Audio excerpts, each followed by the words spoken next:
My name is Ed Nardi, Chair of the Natural Resources Commission, and I am calling this public meeting to order at 7 p.m. Tonight's NRC meeting will be a hybrid in person. We have a microphone set up at the commission's table, and plans will be projected through the TV monitor. If you are presenting via Zoom, please turn on your audio and microphone when it is time for you to speak. Following the presentation by the petitioner and questions from the commission, members of the public will have the opportunity to ask questions and provide public comment. Please identify yourself with name and address for the record. You can also raise your hand from your phone by dialing *9 and use *6 to unmute. All video screens will be turned off with the exception of any commissioners attending virtually and the current petitioner. Once the commission has acted on the application, the petitioner is free to leave the meeting. In the event of any technical difficulties, all matters on the agenda that have not been heard will be automatically continued to September 20th meeting. Please note that the meeting is being recorded. At this time, I would ask the commissioners to introduce themselves. Gary? Hi, Gary Kleiman. And Sarah? Sarah Grimwood. Thank you. All right, so first item on the agenda is a public comment period of 10 minutes, allocating no more than 2 minutes per speaker.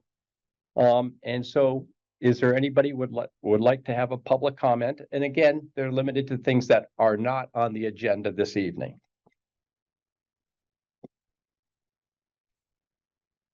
I do not see any. All right, so we'll move on to the next agenda item, which is the approval of meeting minutes of May 17th, 2023 and June 7th, 2023. I believe I had a very minor comment, Karen, for you on the May 17th. Thank you. Gary or Sarah, any comments? I had no comments. They looked great. Yeah. Agree. Okay, they always do. Thank you, Karen. All right, with that, if I could have a motion on the meeting minutes? Yeah, I move that we accept as written, well, with the minor correction that Ed provided, to the meeting minutes of May 17th and June 7th, 2023. Second. Thank you, Sarah, and we'll take the vote. Gary? Aye. Sarah? Aye. And I am an aye as well.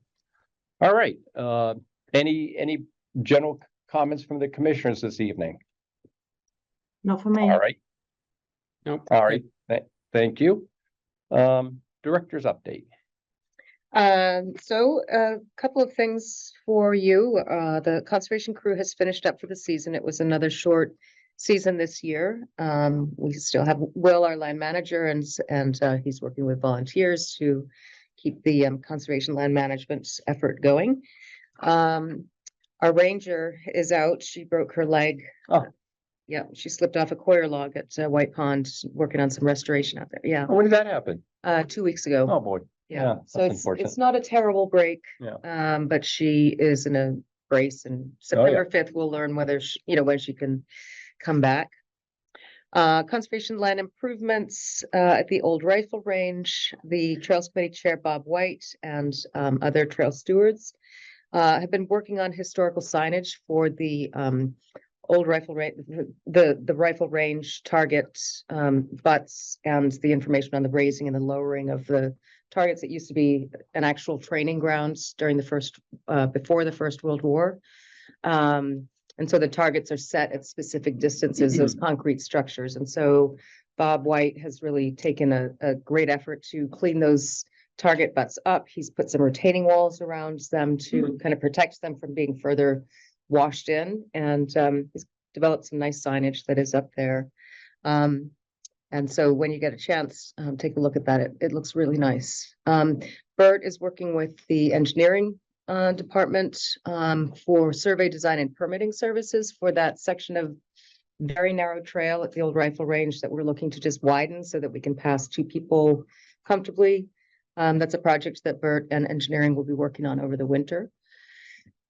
West Concord Park, Gary, you'll be glad to know that the water bars of the Blue Jay Drive access were installed, and there was trail regrading for better outslope.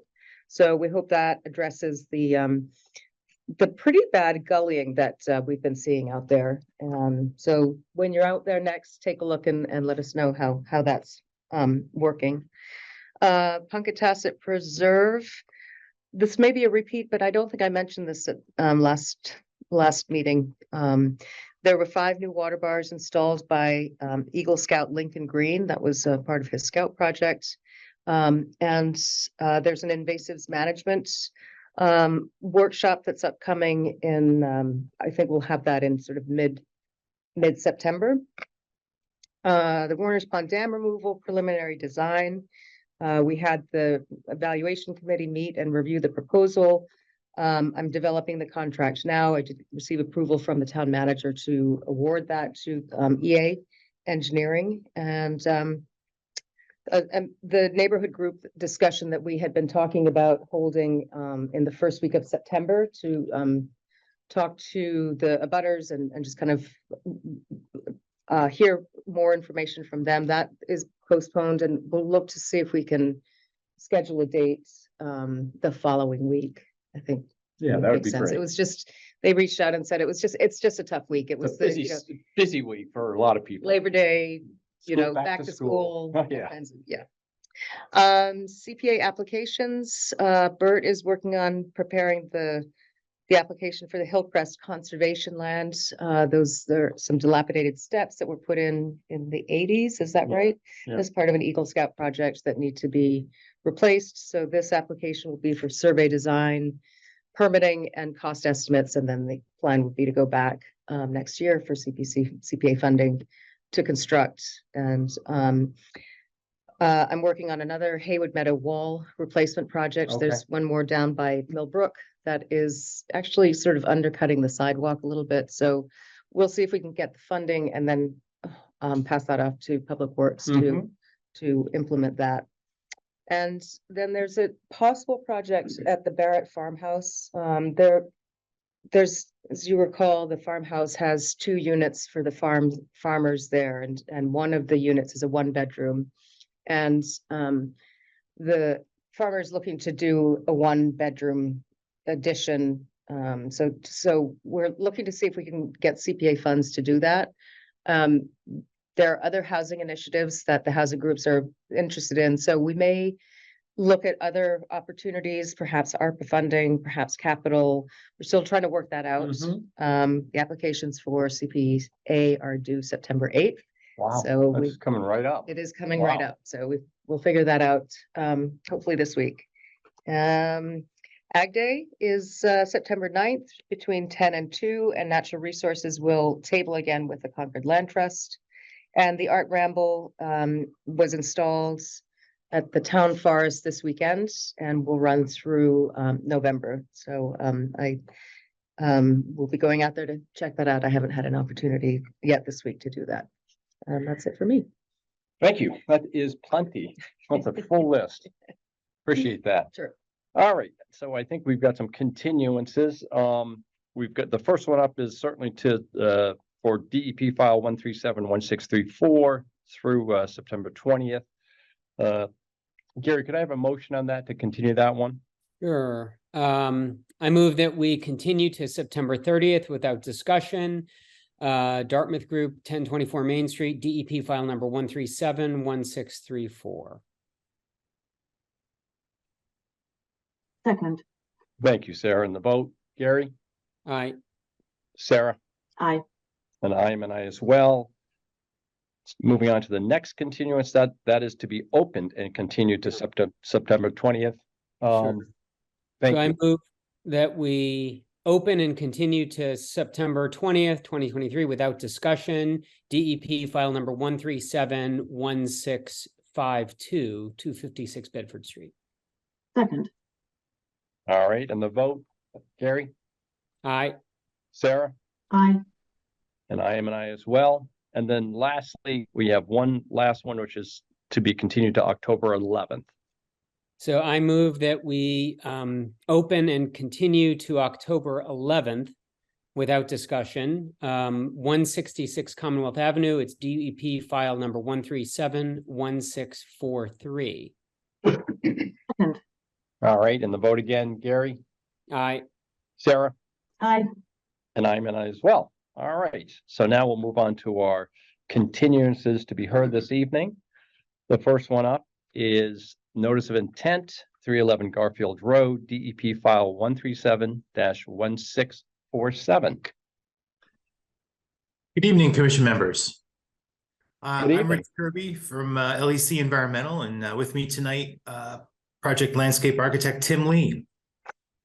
This is a continuation of a public hearing for a project at 311 Garfield, where we are proposing to convert an old pump house into a studio space, along with some auxiliary use outdoor auxiliary use surrounding the studio space. At the last hearing, we presented the project. We got some comments from the commission. We got some comments from DEP. And since then, we've submitted revised plans to address all those comments. I'll share my screen now with the revised plans. So this is the first revised plan sheet. To recall the project with the commission, this is the existing pump house here that will be converted to a studio space. We have the existing single-family dwelling over to the right here in the plan view, and the septic system for that dwelling is located here within an old lawn area that's gotten overgrown, and we're looking to restore that lawn area and slightly expand it. We also have some overhead wires that we're proposing to put underground, working with Concord Light to that effort, and we're still chasing Concord Light for an answer as to whether or not that can be done, but to the extent it can be done, it will be done outside of the 25-foot no disturbance zone, which is located here. You can see the wetland flags all along here delineating the bordering vegetated wetland. So modifications, we provided some more specifics on the seed mixtures and management of the wetland buffer zone, which I'll get to in just a couple of minutes. We modified the pheno markers to stay on the 25 or outside the 25-foot no disturbance zone. We provided some specifics. Let me move this over here. With regard to the existing retaining wall along the northern extent of proposed work, we can talk about, we have notes on here, rebuild and raise the existing boulder wall up to the 50-foot buffer zone line, which is right here, max height to be 4 feet. There's a detail on sheet L1. And this portion of the wall will be left alone, only up to the 50-foot buffer zone line. The rest of the wall will just remain as is. Moving on to sheet L1, and just to sort of overview what's on this plan since we have it up. This letter A here corresponds to the legend letter A, that's the wetland mitigation area. This hatching area B is the sunny buffer zone mitigation area, which will be seeded with a conservation wildlife seed mix. And then we have letter C, which,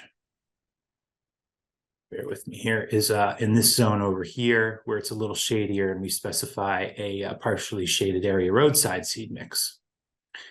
So diving into that restorative effort on sheet L1 a little more, let me zoom in here. One of the comments we got from DEP was, well, if you're going to manage and remove invasive plants from the BVW, that constitutes alteration. And we said, well, we have more than 5,000 square feet. Does that mean we have to go through the MEPA process and get an Army Corps permit and water quality cert for removing invasive plants within the BVW?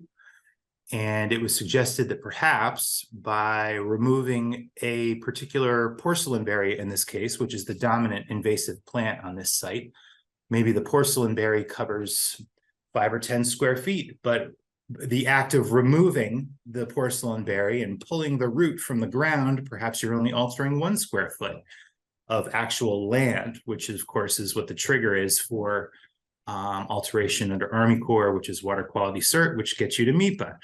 So we went out there and evaluated the porcelainberry and determined that it's a roughly 6.25 ratio of square feet of plant removed per square foot of soil disturbed. We rounded down to roughly 5-to-1 ratio to be conservative. And you can see here that if we manage for invasive plants, this entire open meadow area, which is currently dominated by porcelainberry, The area is roughly 8,530 square feet. But if you do the 5-to-1 ratio, our actual alteration footprint gets down to roughly 1,750 square feet. And that is 1,700 square feet. Sorry, that's specified here in the area of invasive management in the BVW. And then our methodology for determining that ratio is all outlined here in note 2. So that's what we did. So the order of conditions, if the commission decides to grant us one, should grant or allow the alteration of 1,700 square feet of BVW alteration in the effort to manage 8,530 square feet of porcelainberry within the BVW. So I think that pretty much covers. Oh, we one of the comments from the staff was to modify the mowing schedule to, the start of the mowing schedule for the annual mowing would be later in the fall. I think it was November 1st, Delia and Bert had requested. So we made that change as well. And I think that covers it. So I'm happy to answer any questions. I know I just went through a lot of information pretty quickly, but I know the commission has a lot on their agenda. So I'll turn it back over to the chair. Thank you, Rich. Appreciate that. And thank you for the kind of the walkthrough of those changes and revisions to date. And just wanted to confirm, Delia, you good with that analysis of the 1,700 square foot of affected area really versus the 8,500 total area? Yeah. Great. All right.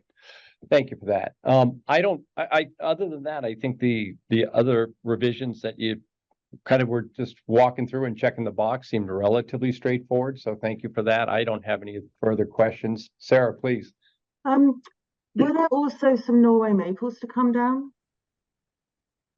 Yes, that's right. Thank you. Thank you for remembering that.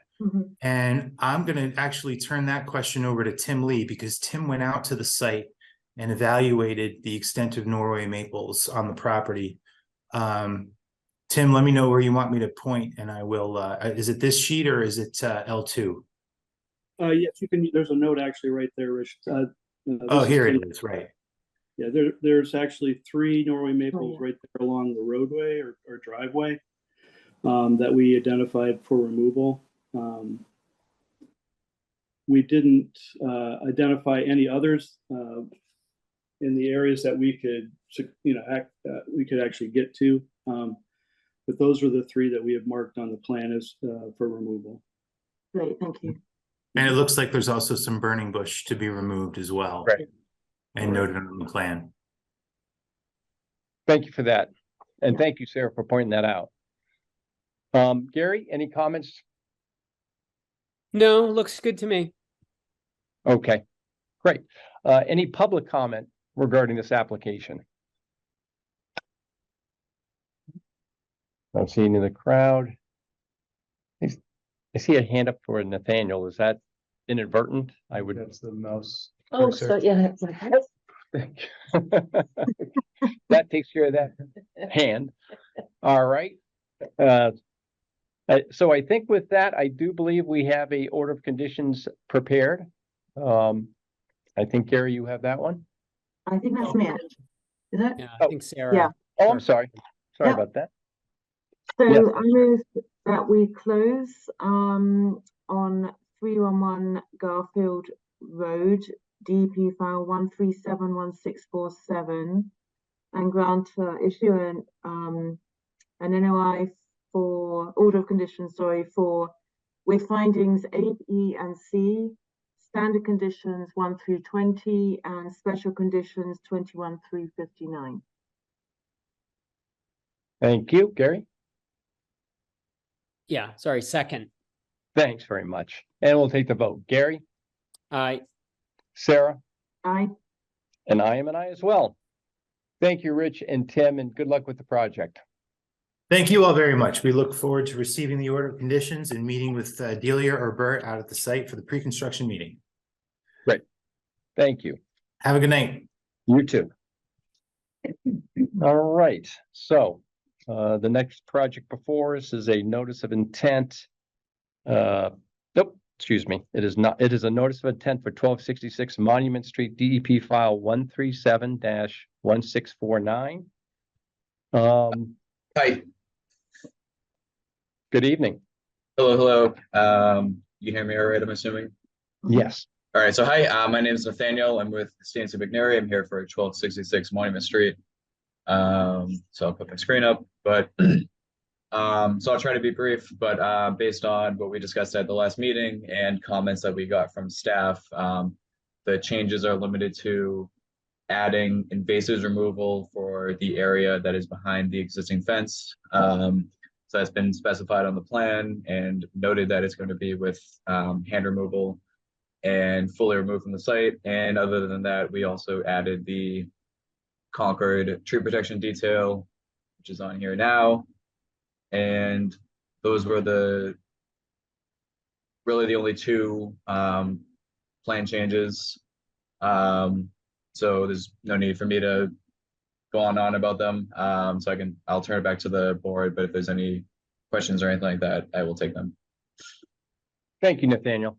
Yep, I think that is correct. Those were the two issues. I think they're fairly straightforward and clear. I do not have any comments. Gary, Sarah, No. any? Nothing else for me. All right. Any public comment regarding this application? You see any? Okay. So I think with that, this time I'll get it right. I think Gary, you've got this one. All right. Yeah, so I move that we close and issue order of conditions under DEP file number 137-1649 for 1266 Monument Street. With findings A and standard conditions 1 through 20 and special conditions 21 through 53. Second. Right. And the vote. Gary, Aye. Sarah, Aye. and I am an I as well. Thank you, Great. Nathaniel. Thank you very much. Have a good evening. All right, moving on. This will be our first new application this evening, which is a request for determination of applicability. 1024 Main Street, RDA file 23-10. How you doing? I guess. Yeah, sure, come on up. The old fashioned way, I guess. Yeah, why not? You're here. My name is Paul Dusnap with Dusnap Engineering. I have Dave Llewellyn with me from Comcast. Good evening. Does everybody have a copy of the plan that I submitted with the packet? Okay, I can put it up on the screen. great deal, you think?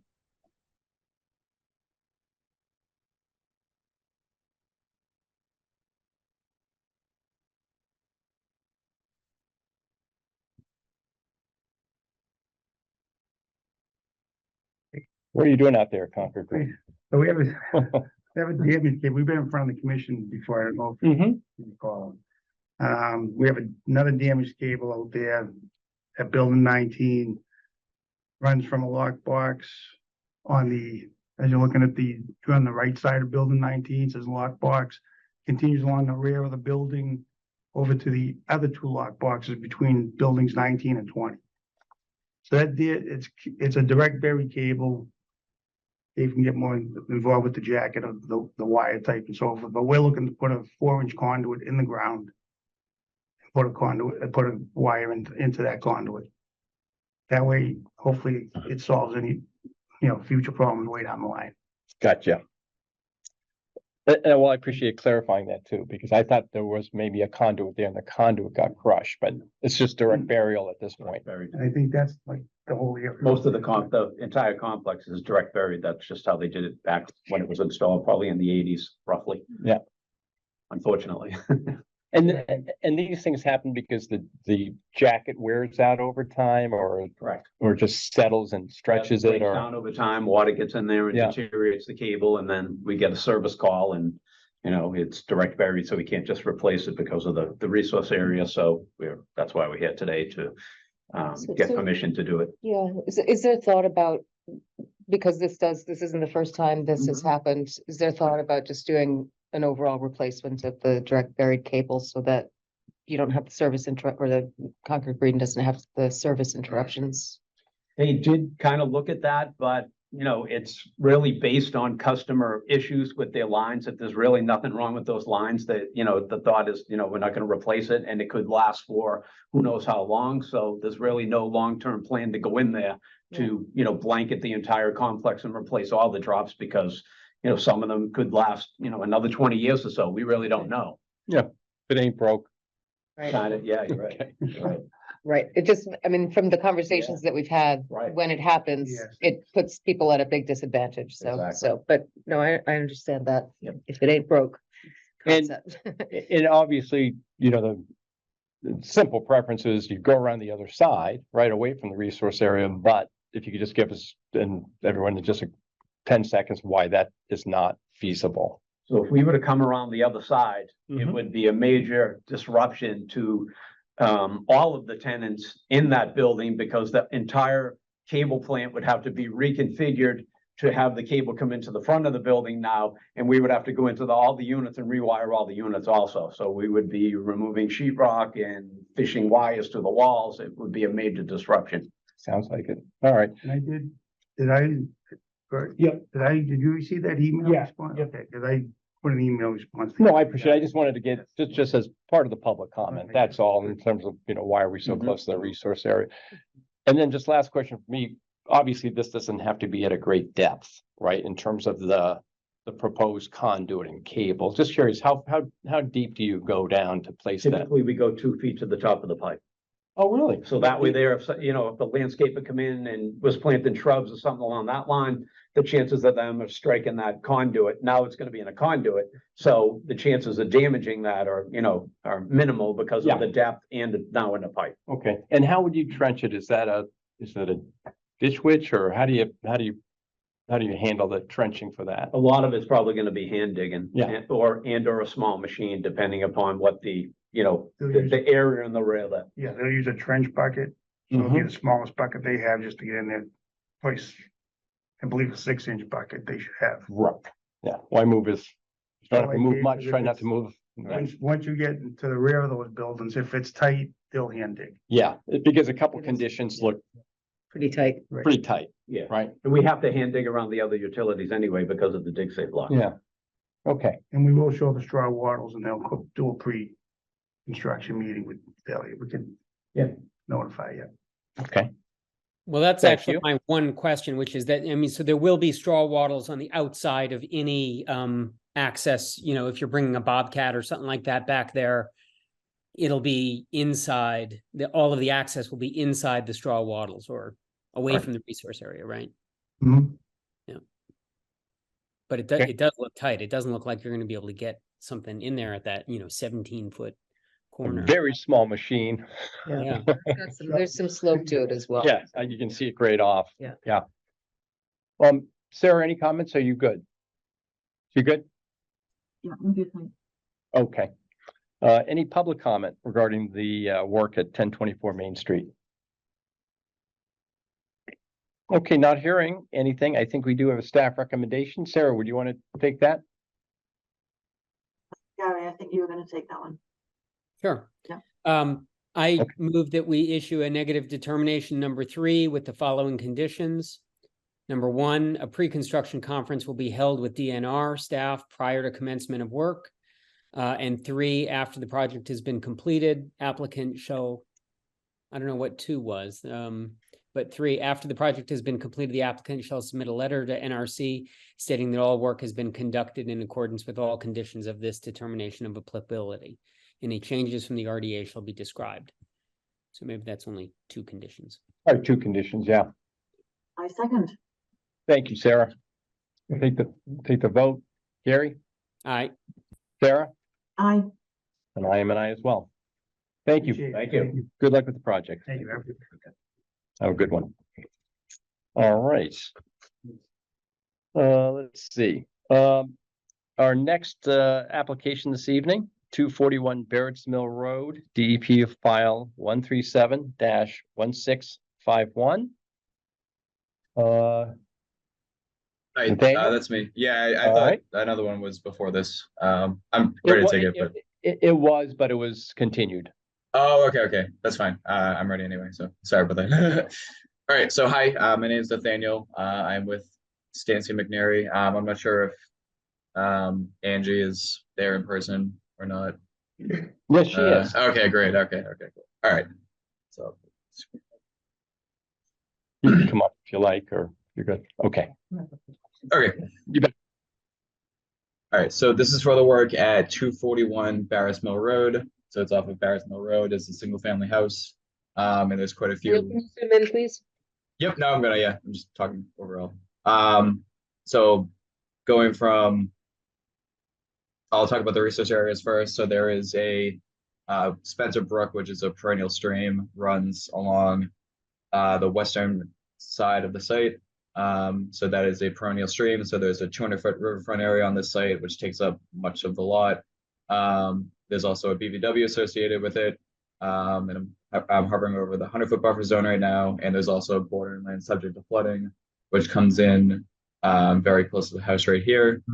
So overall, the project is to do renovations to their backyard, most of those being directly behind the house. So everything that is right behind the house, all the hardscape and everything that they're putting in. So it's construction of patios and walkways. And that's all going to be directly behind the house. And that's only within the outer 100-foot riverfront area. And so there's existing patios, walkways and whatnot. They're getting taken out and new ones are getting put in. So I'll try to show the extent of them, but pretty much right here is the proposed patio. So that's going to be the hardscape. And then the walkway, which was a stepping path, is replaced with another stepping path. So it's pervious.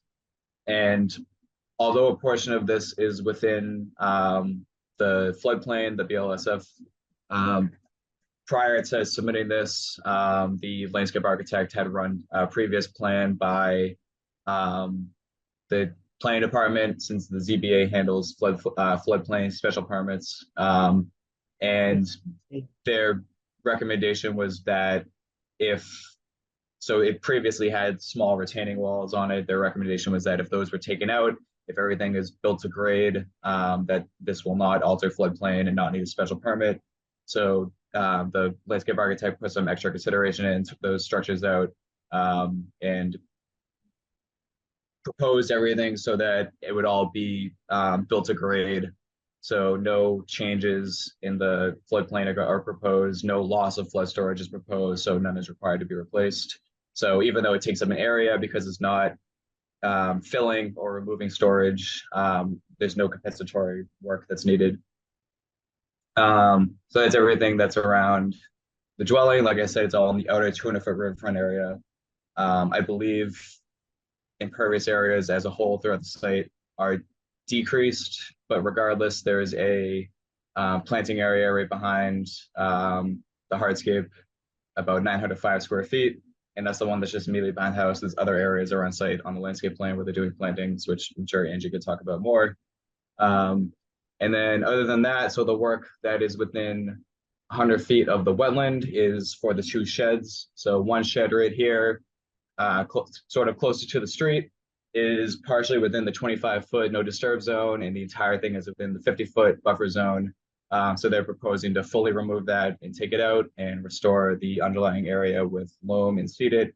And the reason for that is it is currently over existing lawn, as is much of the house. So a lot of the lawn goes up to the edge of the wetland. So it's just going to match all the conditions around it. And there's a silt area proposed around it for when that happens.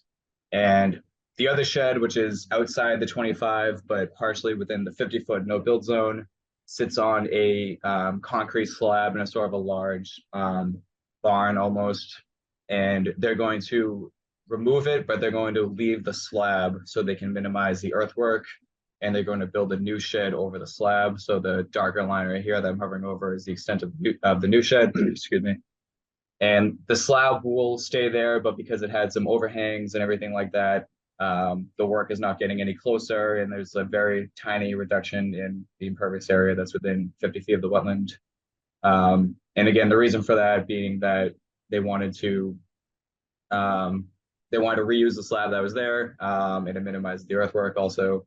And the staff comments that we got included adding tree protection to the tree that was right here, which we did, and there's also one on this tree outside Limit of Work. There's also mention of the arborvitae that are in front of where the shed is. So because the door to this shed is going to be located facing that, we're proposing to take them out, and the landscape plan notes that they'll be replaced at a 1-to-1 ratio with native plants. And that's on the landscape plan, which again, like if Angie wishes, you can talk more about it. And we sent in the waiver requests for the work within the 50-foot and the 25.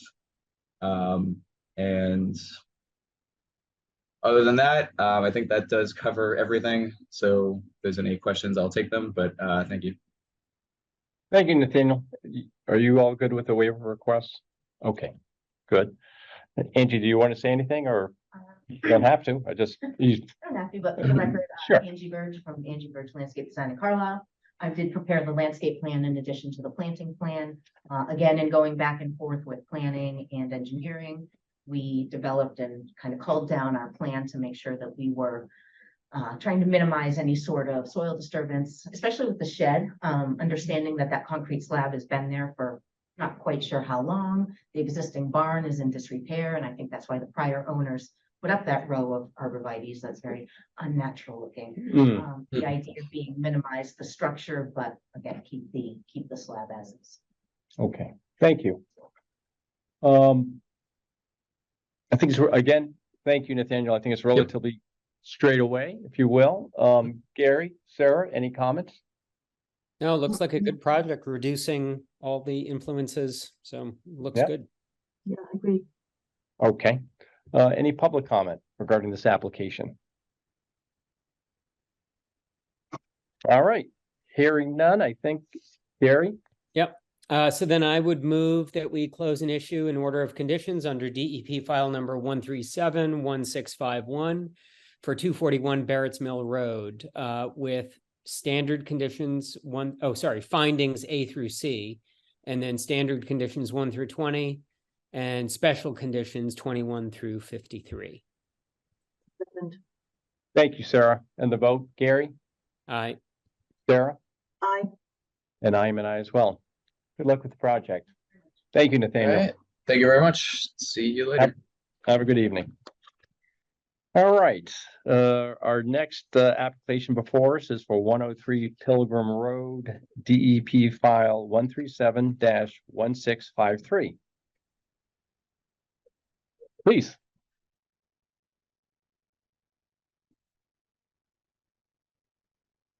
Do you have that? Can you bring it up? Could I have your name and Eric Ward. I'm Eric Ward. I'm the owner of 103? of 103 Pilgrim Road. Welcome.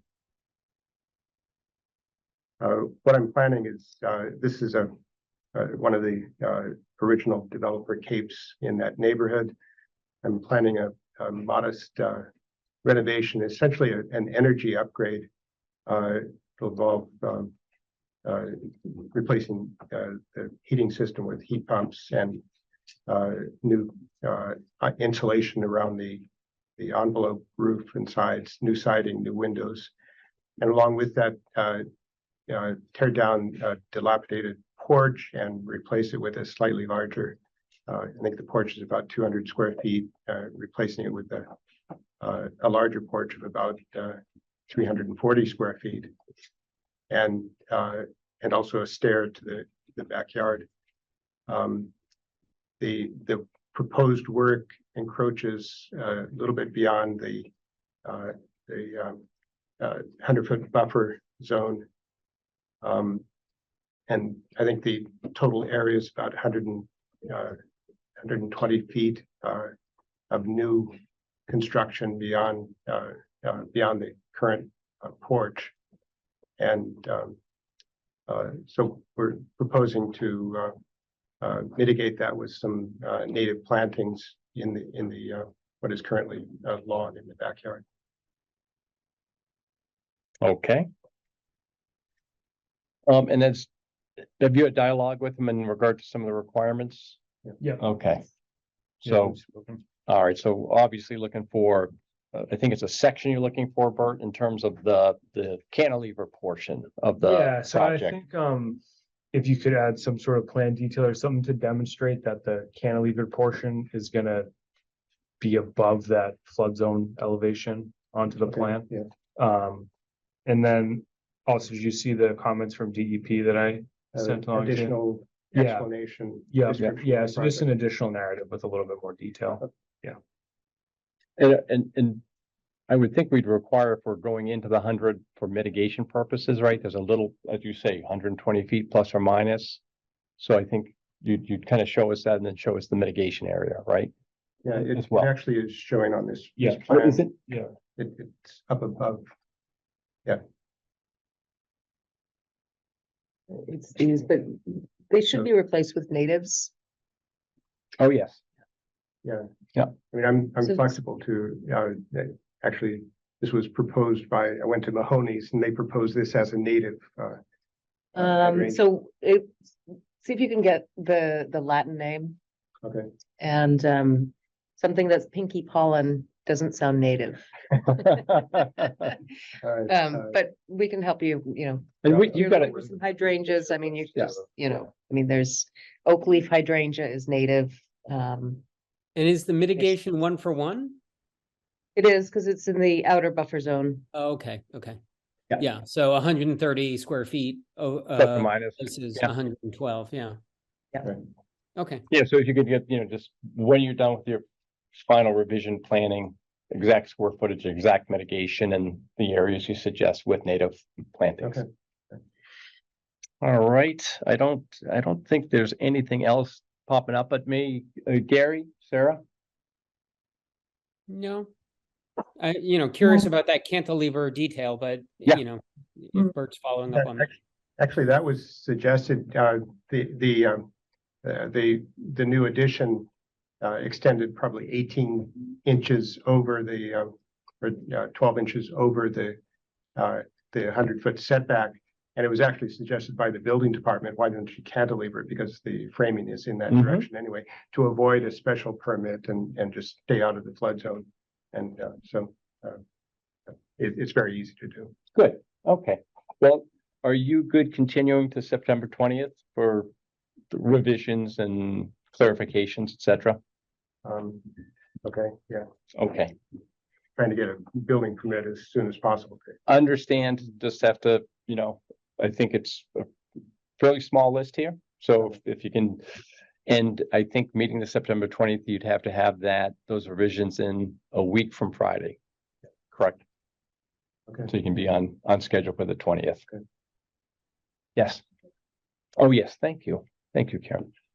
Before we go, any public comment regarding 103 Pilgrim Road?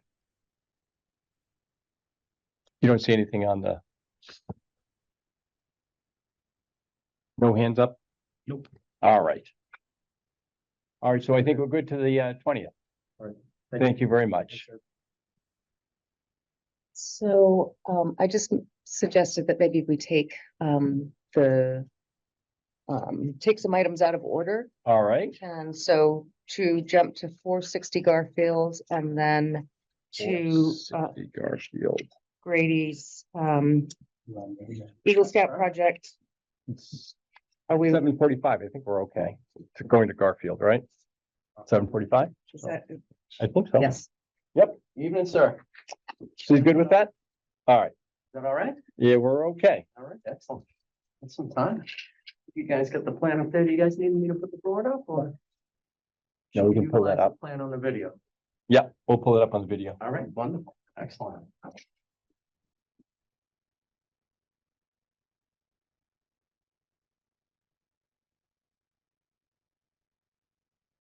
We'll bring some audio visuals. Evening,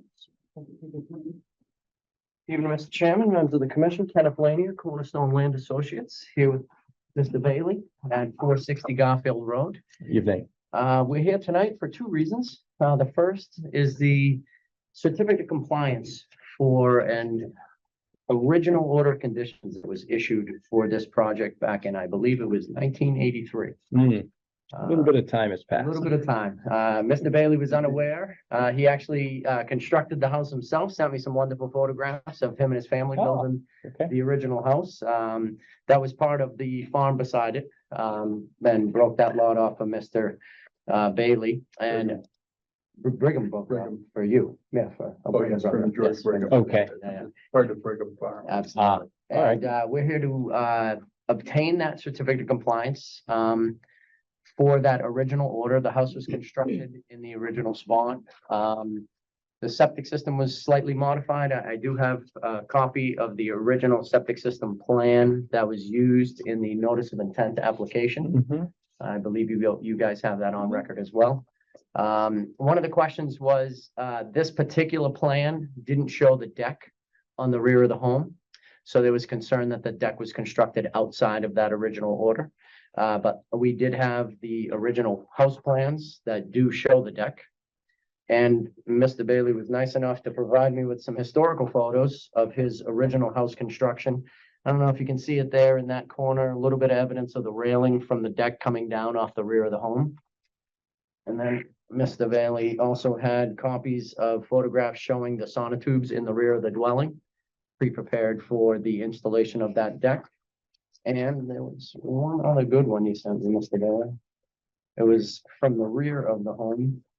That actually, yeah, it actually showed the deck completely constructed on the rear of the house from 1984. That's an 84 photograph. Okay. Yeah, And, I can provide the original if you. no, thank you. And It is. So it's just, I know it was a concern brought up by the staff at the NRC, and I just wanted to make sure that we provided you guys with enough evidence to show that that was part of the original filing. It wasn't an after the fact thought, and it was constructed during the dwelling construction. And we're hoping that the commission will see fit to issue that certificate of compliance so that we could move forward with the new notice of intent. okay, and I assume obviously that the deck was shown on the documents that went to the building department and got the building permit back in 83, 84. 84, yeah. Okay. All right. You good with the documentation? Okay. All right. Thank you for that. Yes, absolutely. And just question mark, just quick pause. Yep. Are we going to be acting on that? So we COC? take COCs after, Oh, I'm sorry. that's okay. I So, apologize. what if, that's okay, Then- we'll just move ahead with the Okay, project. I didn't know, because typically you're not allowed to file a notice of intent if you haven't opened. Right, we have it on the agenda to close, Okay, so okay, it'll all right. close tonight. Perfect, and You'll I get both just, permits at the same time. all right, that's excellent. So let's move into the new notice of intent. Mhm. Thank you very much. Again, Kenneth Lania, Cornerstone Land Associates, representing Mr. Bailey this evening. Mr. Bailey's looking to expand, 15 by 26 addition off the right of his house. You can see it grade in the plan. And I also grade, oh, thank you, appreciate that. I also grade the existing deck, which we just showed the original construction of, due to the fact that it is in disrepair. So what we're hoping to do is reconstruct the deck in the exact same spot, utilizing the exact same prior poured sonotubes. We don't have to add any additional sonotubes. We don't have to do any earthwork in the back there. Just because right now, even I was a little bit nervous to actually stand up on that deck, so I give Mr. Bailey a lot of credit. Mm. It needs to come down, it needs to be repaired, it's a safety issue, so. In order to do this particular project, as you know, there's an intermittent stream that runs along the rear of the lot, actually bisects the rear and the front. We flagged the BVW along the base of the topography that slopes down from the rear of Mr. Bailey's house all the way to the wetland area. We did provide the BVW delineation forms. It was a combination of skunk cabbage, alder buckthorn, some cinnamon fern was in there. Did a couple of just boring samples sliding up the hill just to make sure there wasn't any creeping wetland, because there is some vegetation that is making its way up that lower section of the hill, but it definitely differentiates at the base of the topography where it drops right into the BVW area. Knowing Concord's regulations and trying to adhere to them, again, we did our best to provide some additional mitigation for doing work in the buffer zone. And I tried to label it so it'd be kind of I guess, clear. Oh, that doesn't work. That looks better. In the legend down here, you can see that what we had stated, tree to be removed was labeled in a dark situation, and you can see there were approximately 3 trees that are, I guess it'd be better. Yeah. So let's do this. I'm sorry. Tree to be protected. We'll try to remember this, 1 circle. Tree to be installed as mitigation, 2 circles. Dot tree to be removed. So we'll go back up here. And our goal here was these 3 trees that are fairly close to the location of the addition and also in the area where we're going to be providing rooftop runoff recharge for the new addition area, will be removed. One of those is within the 25 to 50, and 2 of those are within the 50 to 100. This tree here would be a tree to be protected, and will provide the tree protection as shown on the detail that was provided to me, very happily by your office. Also, a larger group of trees over here will also be protected. We're putting in erosion control, which would be hay bales and silt fence. And then as we can come back in here again, a protected tree in this location, close to the where the deck will be repaired and replaced in kind. And then these would be our mitigation trees. So we plant 1, 2, 3, 4, 5 mitigation trees, 2 within the 50 to 25 and 3 within the 100 to 50. It already is serviced by an existing well that will remain unchanged. But due to the fact that Mr. Bailey's services for both gas and electric come in on this side of the house, there will have to be some utility work in here to reconnect the new electric line and also the new gas line so that we can relocate them on that same side of the house. Again, as mitigation for the additional impervious area that we're adding within the buffer zone, we are proposing to install 2 Caltech Recharge 280 chambers, which will collect the roof runoff and recharge that into the ground. The remainder of the site remains unchanged. I know that there was a comment brought up and gratefully emailed to us by your staff that there's a newly constructed footbridge over the intermittent stream that was part of a historical path that was always used by Brigham Farm to access this particular property. We do have some pictures of it constructed new. It was not installed into the ground. It was just placed off of a couple of timbers. It's easily movable. It's not permanent. And we did this as a repair. Mr. Bailey says in kind, because as you can see, this was a historic photo showing that it was just a timber type crossing, and it was becoming, it was starting to fail and be unsafe to travel across. So we that was purposely made it with the thought that it could be picked up by 4 people and moved out of the way should there be anything that was going on in the weather that was bringing extra. Not that it's ever happened. Slow down or. And yeah, Awesome. in case there was some flow down, we could easily unblock anything that was in play. But it's been part of the farm workings for forever. Mhm. I don't think that you got it in time, but we have pictures that were taken during the Depression that of where you can see where the road, where the path went right across that stream. Oh, sorry. Yeah. So it's not a new, it's a new structure and it's pretty, but it is nice. it certainly is not a new idea to make it fancy. Now, I was hoping to be all excited for Mr. Bailey and try to come in here tonight and get this during one meeting. But sadly, even though I did everything I possibly could have, and I'm sure that the DEP is not very happy with the last voicemail I left with them. But they were unable to provide us with a file number. Okay, Also, yes. even though I do have a copy of it here, they cashed Mr. Bailey's check we have that. on August 14th. It's in the bank. Well, At the bank this was at the, And So yet, their note says that the fee is waiting to clear. well, that's, I just checked it before the meeting. insult to injury there. yeah, it's, and it's a $42 check. I mean, it cleared, it was August 14th. I don't understand what they're doing. I've left messages since last week. on the health We'll have an line. order ready on the at On the the September 20th, twentieth. There's no need for you to attend that meeting. Okay. It'll just be Oh, mailed. excellent. Yeah. Oh, that's wonderful. Okay. Yeah. I appreciate that. Right, So if because there's we any have questions. everything we need at this point. I think so. Yep. So the only question I had, Delia, Oh, wait, actually, Yep. Bert had a point about soil and material stockpiling. Oh, yes, right. And that would be done out in this area, just outside of the 100-foot buffer zone. it would be great if you could note that on the plan. I absolutely can. Okay, Not a problem. yep, just so Yeah, we contractors, don't anybody wanna- working out yeah. there know We where don't things wanna should leave it go in if you're here. not around or. Absolutely. Yep. Just because there's not a ton of room in here. Right, So what's gonna happen is they're gonna be digging these utilities as well. So I actually work with Mr. Bailey's general contractor Mhm. on a considerable number of projects. Mr. Ortiz, I've already discussed with him that he has this area over here just in front of the tree. It's outside of the buffer. And while I'm out there, I'm gonna stake that line for him. So he'll know exactly where to stockpile the material. Okay, All right. that'll be great. Lots. So just add that to the plan. and then Yes, we'll Yeah. send it to you. Not a problem. And the only question would be mitigation is sufficient for the addition? Yeah. Okay, Yeah, it's good.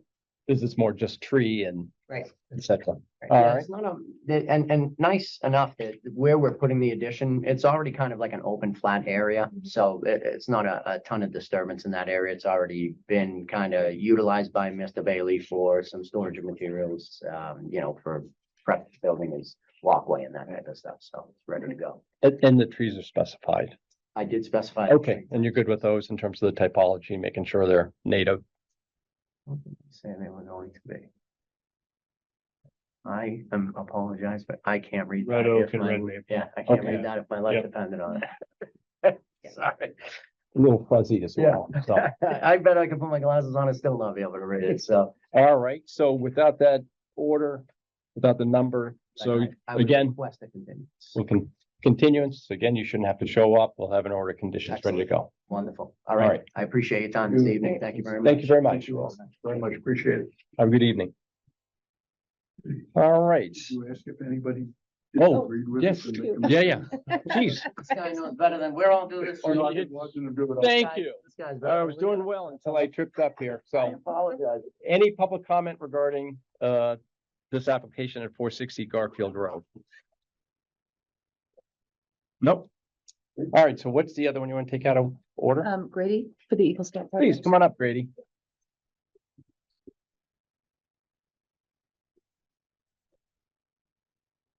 Hello, How are you? how are you? My name is Grady Flynn. Here on behalf of my own Eagle Scout project, the Robin's House. Here's my take a picture of this grad mom. Absolutely. Come on up, if you want to come up and get a better angle, please. So, I apologize, I didn't share any materials ahead of time, but I have them on a computer, and if it's helpful, I can hit send on an email. I've already prepared. Yeah, if just you send want. it to me. Okay. I'll pull it up. So would it also be helpful if I gave a little refresher on what I'm doing? Yeah, sure. Why don't you give us a 2-minute refresher on, just to bring everybody up to speed, both in public and the commission? Yeah, so, what I'm working on is Did you email it to me? I did. Okay, all right, Um, perfect. It'll come through in a Okay. second. Yeah, it Okay. did go through. What I'm working on is a project, with the Robin's House. And a museum I think is really important in, Concord, and my goal is to, just in general, raise up the image of African American and anti-slavery history in Concord. I think that, we have,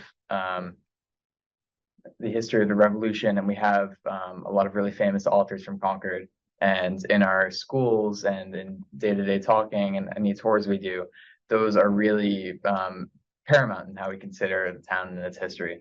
But I personally believe that there's another side of this town's history that often gets overlooked, that I think is equally important and I think deserves more recognition. All the parts of my project sort of go in the direction of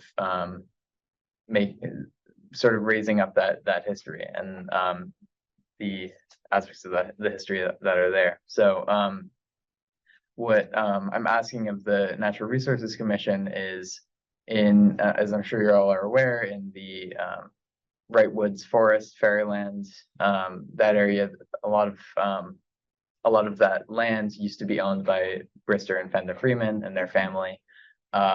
If you're not familiar, they were Brister Freeman was somebody who was an enslaved person, and he took his freedom during his service in the Revolutionary War. And his story is really about Black land ownership, especially after slavery. So he owned about an acre of land that is now part of Fairyland. And this design up here is what I'm hoping is going to go on a plaque that will sort of recognize that site. I'm aware that there's already a boulder recognizing that that site as well, but I think that this will go a long way into giving it even more visibility than it has. So one of the attachments I have is a map of the Fairyland area, and that's just sort of to give a sense of where I'm hoping that'll go. For some reason, I think my screen. There you go. Yeah, my screen was frozen. I see. Yeah. Let's see. So this is a diagram. Hopefully there's a third attachment, but if not, I could try. Going down? Yeah, sorry, I'm Okay. it's quite small, but you can sort of see in that southwest corner, just off of Route 2, if you're coming from Lincoln into Concord on Route 2, you take a right. Second entrance to Fairyland on the right is where I'm hoping that this sign can go. So that's the Harry Beyer entrance. Yeah. Yeah. And I want to say there's 3 trails coming off of there. Whatever it is, it's the leftmost one. You go about 1 step down that trail. I'm hoping that this sign I want to create can go right there on the right. And the idea of that is just that any visitors walking through are able to just in your face really access this history. Part of what's on the sign, my design for the design includes a QR code.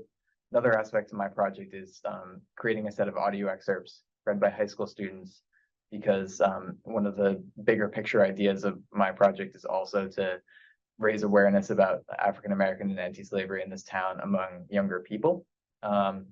So they're all read by high school students, but additionally, it's a really accessible way to have audio excerpts. They're histories of stories told by African Americans from and in Concord. They're books written about these subjects and stuff like that, and they're stories that, in general that I've archived from or found in archives from the Robbins House, Concord Museum, and other sources. So that QR code is sort of a gateway to that database. So by having this sign here, you walk by and this history is really accessible to you. In terms of accessibility, I'm also hoping to include a Braille part of the plaque, and that's noted. Would you mind scrolling up to that so I could just point it out? Thank you so much. I think it should be above. That's in here. There you go.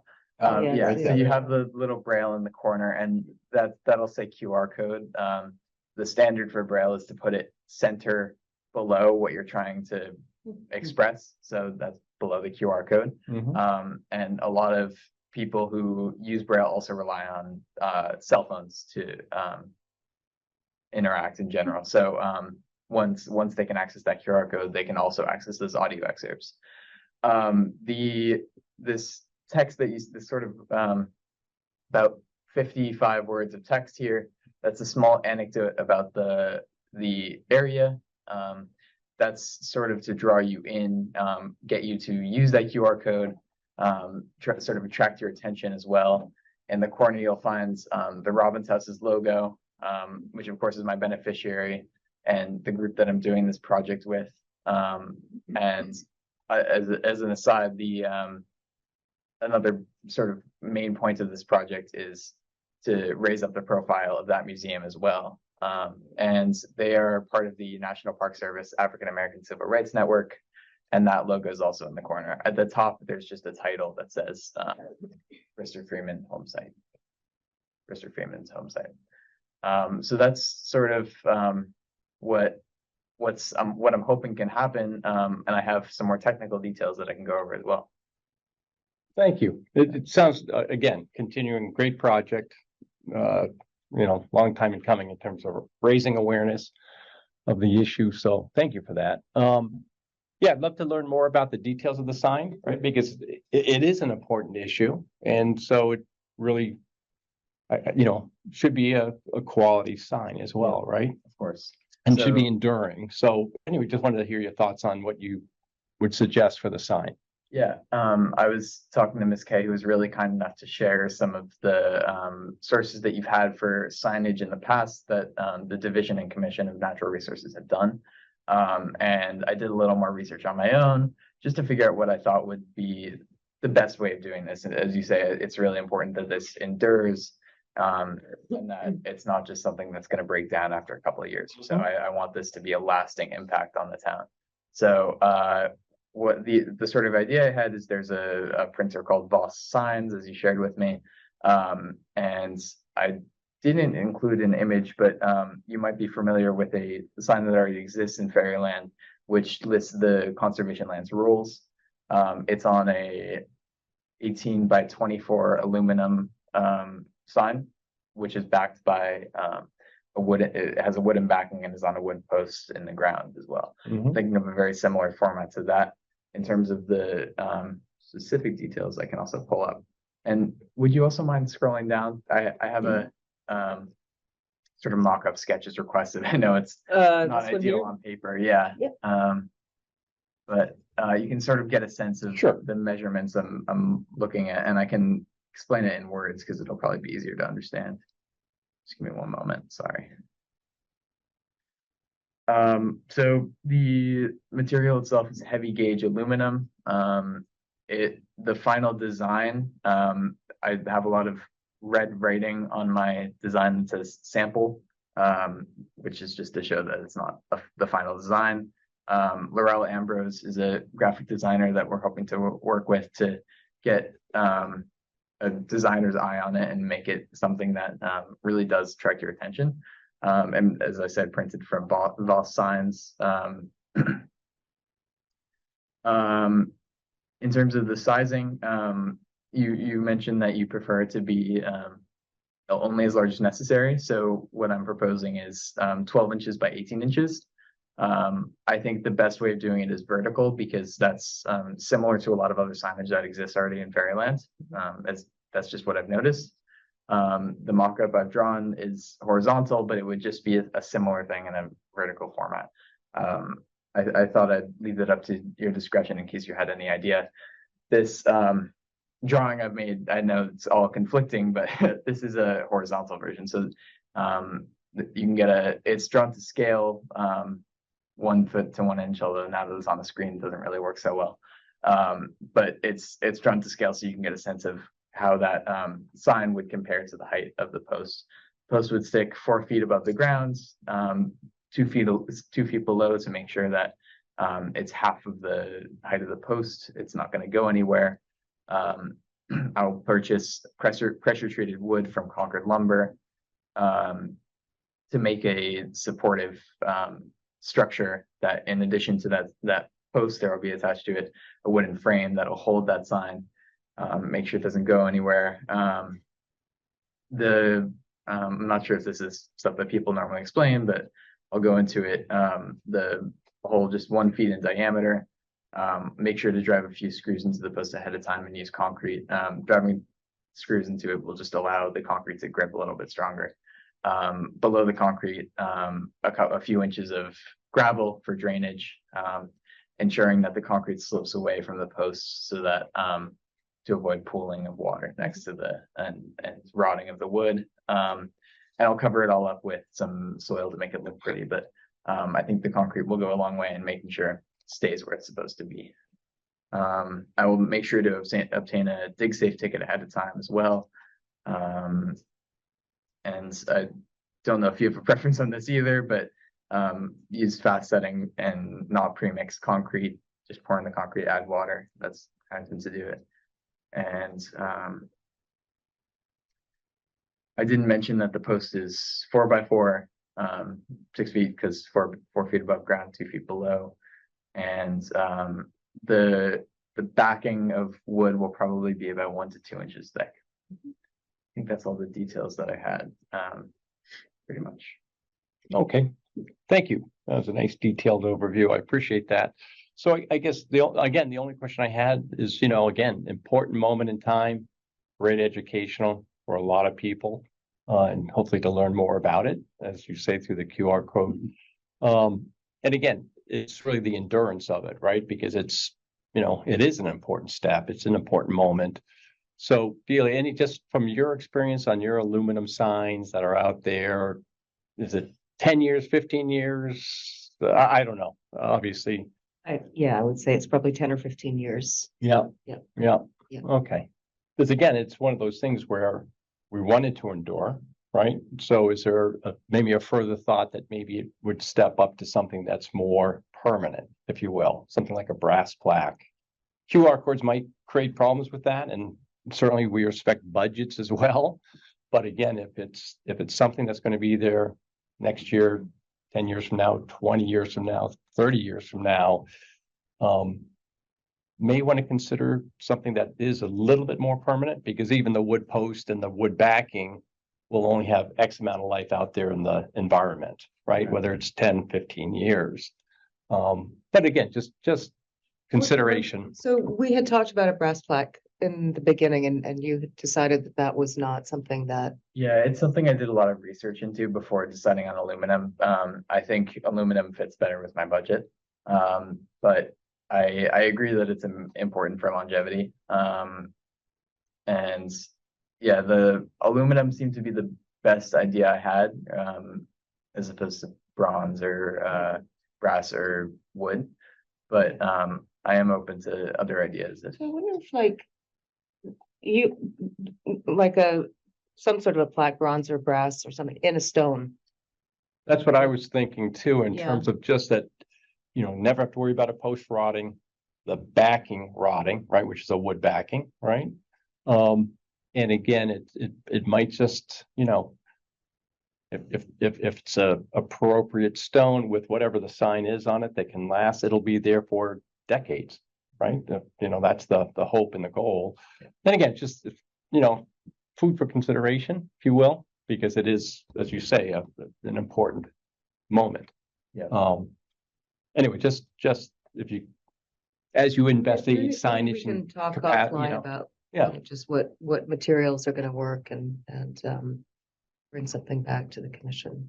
Okay. Yeah. All right. Great project. It's, Yeah. you know, don't get me wrong. Yeah. It's just trying to make sure and elevate it so that it is more permanent. That's all. I appreciate it. Yeah. The only question I'll ask is, if you want me to come back in the future, do you think this will be possible at the closest September meeting? Because the only thing I'm working with is a deadline in terms of frost, and I want to make sure that I'm not trying to dig after the first frost. Yeah. Okay. Appreciate that. Gary, Sarah, please, Gary. I just one comment. I think it's terrific, great project. And the height, 4 feet, is that a standard height? Have you talked to anybody on Concord's Disability Commission about whether it should be, you know, maybe 3 feet for people in wheelchairs or something like that? It's just a question. I don't know what the standard height is. I mean, I understand I'm short. A lot of people are 6 feet. They don't want a sign down at the ground, but just something you might want to check in about. Yeah, that's a really good insight. I appreciate it. That's not something I considered, but I'll have to do a little more research to figure out what the standard is there. I agree that that's a great idea. Sarah, any children, comment? well, I like Gary's comment, because thinking about children as well, and educating them. Yeah, good point. Thank you, guys. Any public comment regarding this, please? I just wanted to say my name is Jen Turner. I'm the executive director of the Robbins House. So we have a large contingent of Robbins House people here tonight to support Grady, but we just wanted to also publicly say how proud we are of him and his project. He's done a really outstanding job. He spent so many hours in drafts, and he's just been an impressive young man, and we're really proud to have him as part of our organization. So just wanted to say that. Yeah. Thank you for that comment. I don't see anybody else necessarily. All right, well, certainly, you know, you guys can certainly talk offline, get some further suggestions or thoughts, and no reason why we perhaps couldn't wrap it up on the 20th.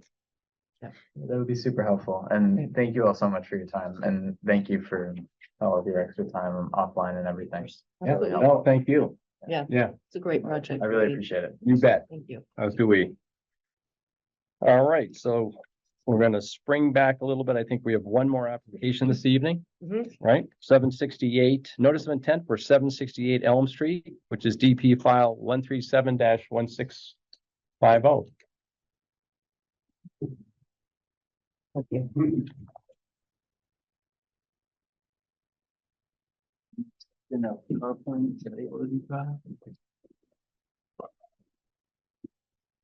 Have it, up on drive.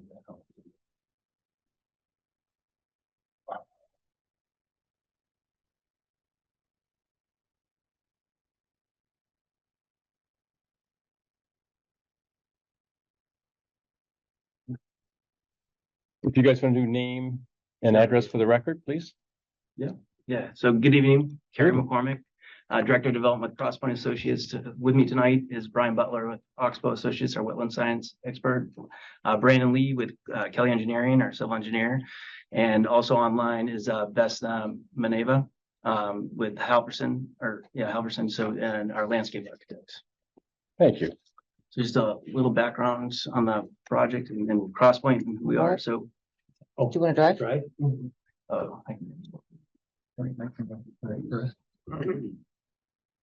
So, projects, that's just right click, or do I hit? You know what? I'm sorry. I think it just, Oh, it just, went the into cursor- Zoom, went into Zoom a little bit. So let me just. All right. Yeah, we That's see. you wanna the be? Is that where you want to be? Yeah, so Okay. that was the introduction. So then, so just a little bit on Crosspoint Associates. So Crosspoint was founded in the late 80s. We're a commercial real estate company based locally in Newton, Massachusetts. We have a little over 3 million square feet under ownership and management throughout the Northeast.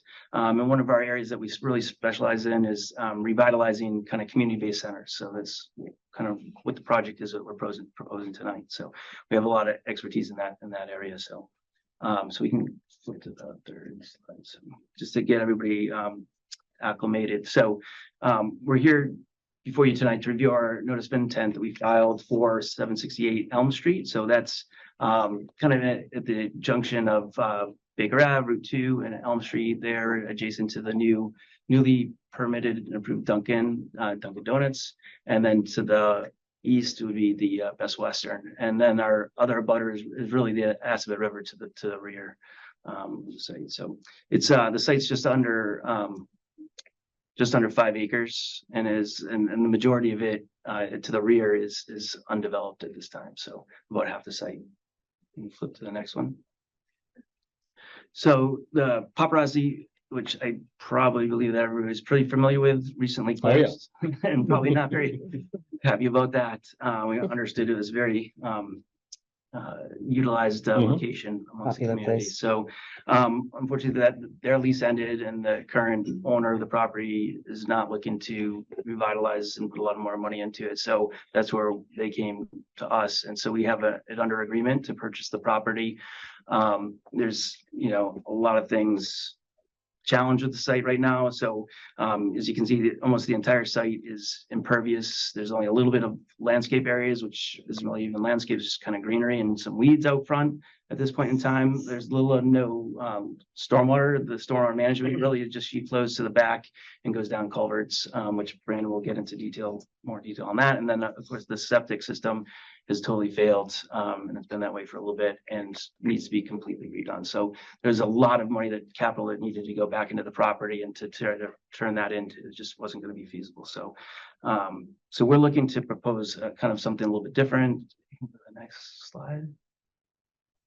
Yeah, so this is just a kind of black and white. This is a landscape plan, but so we're looking to do is it's a 8,000 square foot building now, 240 seats. What we're looking to do is raise the building, start obviously new landscape, new paving, new stormwater improvements, new septic and all that. So it's going to be a 4-tenant building. So we have outdoor seating, amenities. What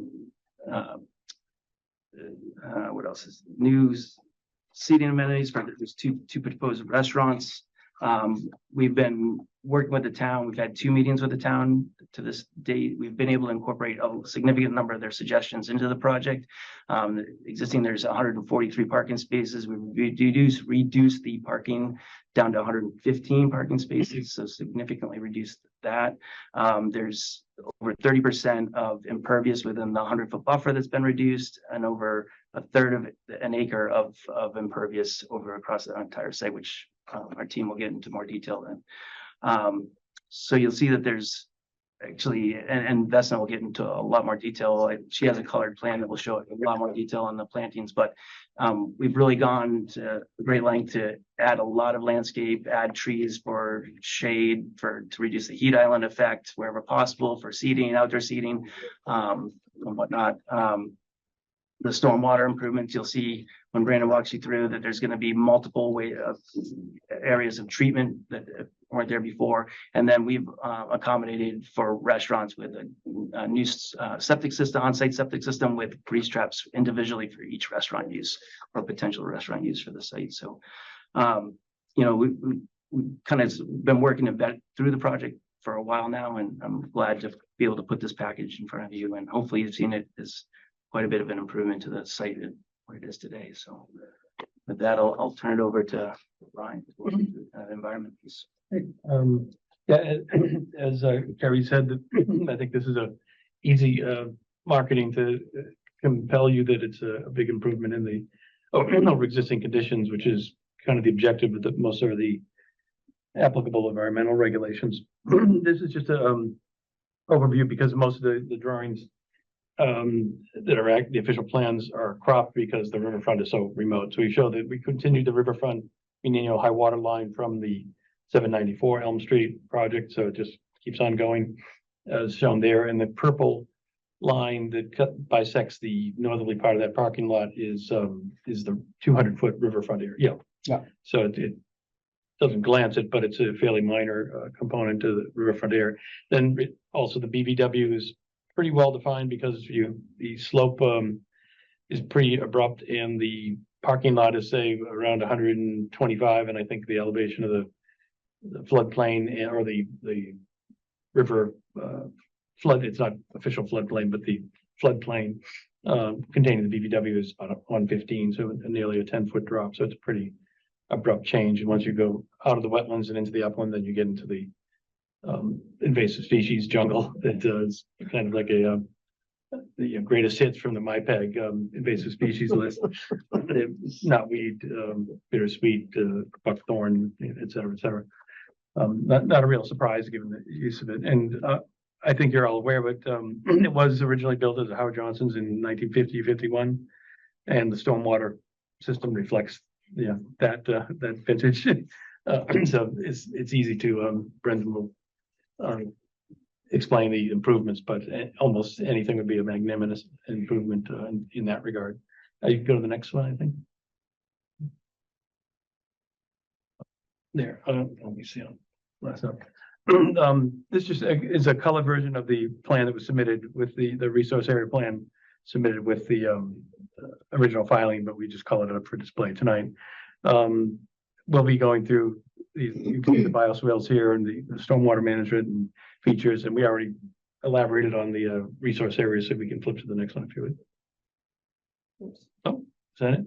And yeah, just finally, this is our landscape. Yeah, oh yeah, it's right on the top.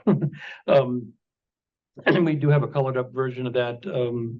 It may not be in this package, but it's, I think, somewhat self-evident that we've utilized or has utilized native plantings, particularly within the resource regulated areas, but largely throughout. There's no classic ornamental or particularly invasive species. It's all native species that are somewhat atypical for this kind of landscaping plan. But I think that is or should be appreciated, I hope, by the commission too.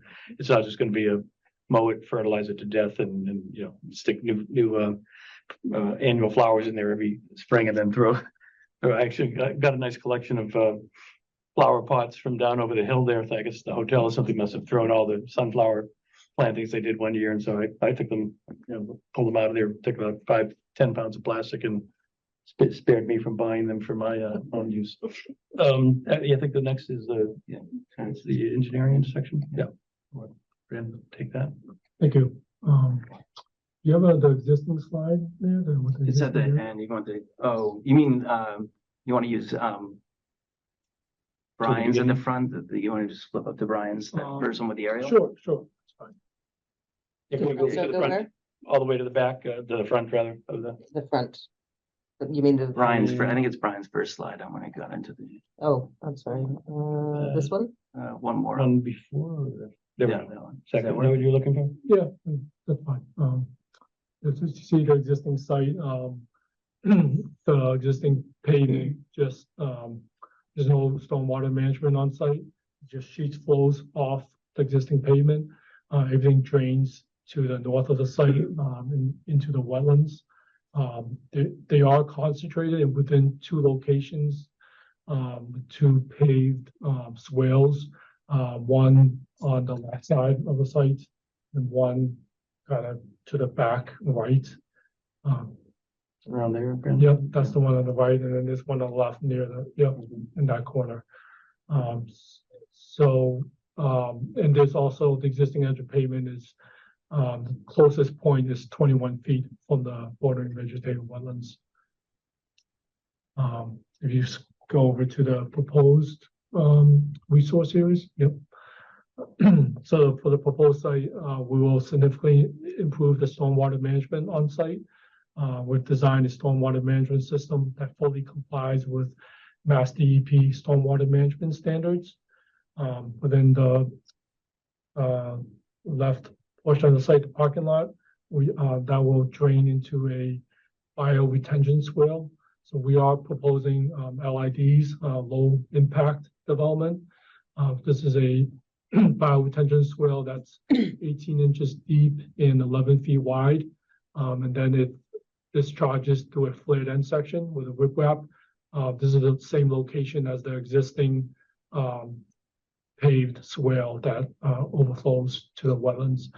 And then here we have another subsurface recharge system that will pick up clean roof runoff from the building. All the roof drains will tie into this recharge system, and it will also outlet in the same location via flared end section. The rest of the building will connect to another recharge system shown in the dark blue.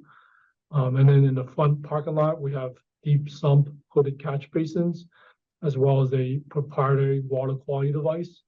And these will drain via a pipe to the back and to the rear and outlet via the existing outlet. This outlet will be further than existing. It'll be outside the 25-foot no disturb. And then within the rear parking area, that will flow to this bioswale located in the back. Again, that's a similar size to the one in the front, 11 feet wide, 18 inches deep, but much longer. These have been sized to provide 1 inch of water quality volume. And then in this other corner of the building, this pavement will drain to a rain garden that will outlet via another flared end section and riprap. So the combination of all the proposed stormwater management upgrades will provide greater than 80% TSS removal, total suspended solids. There's also will be a significant reduction in impervious area on the site, a total of 16,818 square feet. This will help reduce the peak runoff from the site, in addition to the recharge systems. So with the proposed BMPs we're proposing, we will significantly improve water quality leaving the site, provide recharge, dedicated recharge volume that's greater than the DEP requirement, as well as reduce peak runoff from the site. Also note that we are pulling the pavement back from the existing conditions, where the existing limit was 21 feet. The new limit of pavement will be outside the 25-foot no disturb. The corner being here, The new edge of pavement is shown in the purple line. Kind of hard to see, but in the dark blue line in the back, that would be the existing edge of pavement. So within, all this bioswale here, this is all pavement that will be removed outside the 100-foot buffer zone, as well as in this location for the rain garden. That's pavement removed in the buffer zone, as well as the riverfront area. There's additional area pavement being moved here as well. So that's a net reduction of 7,761 square feet of pavement in the 100-foot buffer zone, and reduction of 4,173 square feet of pavement in the 200-foot riverfront area. The resource areas will be protected by erosion control line. That's shown in the red line. These are silt socks that will go along the entire rear of the site. We'll also have construction tracking pads, silt sacks within all the catch basins. Also, the septic system will be completely replaced. It's currently at the back of the site. Portion of it's within the 75-foot buffer zone, and that's the Board of Health regulations. That septic sewer has to be outside the 75-foot. So the new septic system is proposed to the front of the site. All the grease traps, septic tanks, and sewer manholes, those are all located outside the 75-foot buffer zone as well. That will flow to a pump station here, and it will be pumped via force main to the leaching field. Can you show me where those septic, where the septic system is on the chart? I'm not seeing it.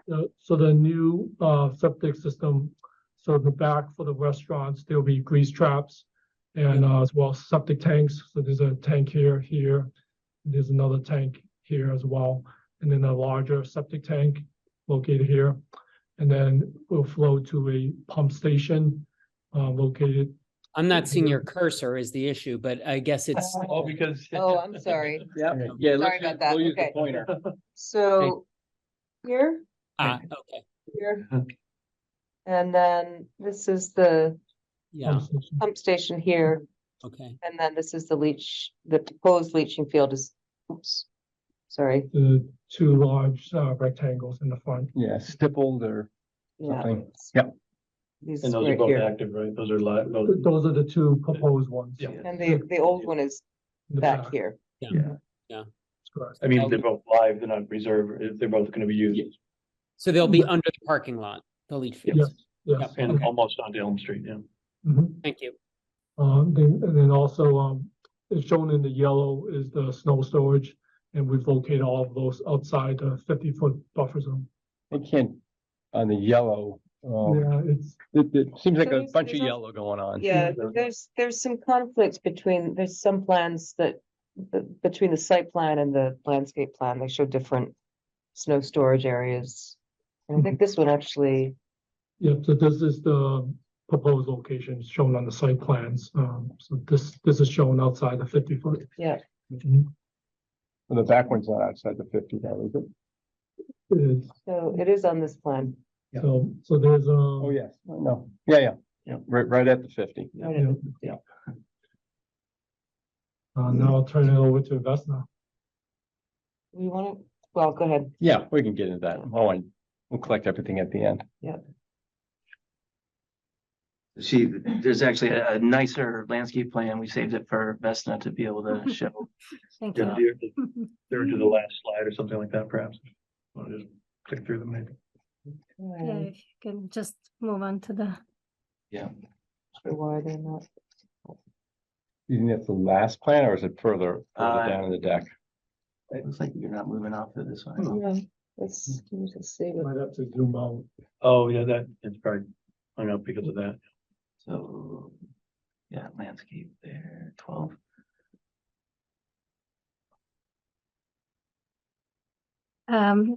Hello, good evening. My name is Vesna Maneva. I'm a senior landscape architect at Halverson Tan Bond Studio. And tonight we're presenting the planting plan. this version that you see in front of you is a colorized version of the black and white plan that was submitted in the package. We thought it would be a little bit easier to see. And we have bumped up all the resource line, all the buffer zones, just for discussion purposes. And I think the next plan, or was there another Android version?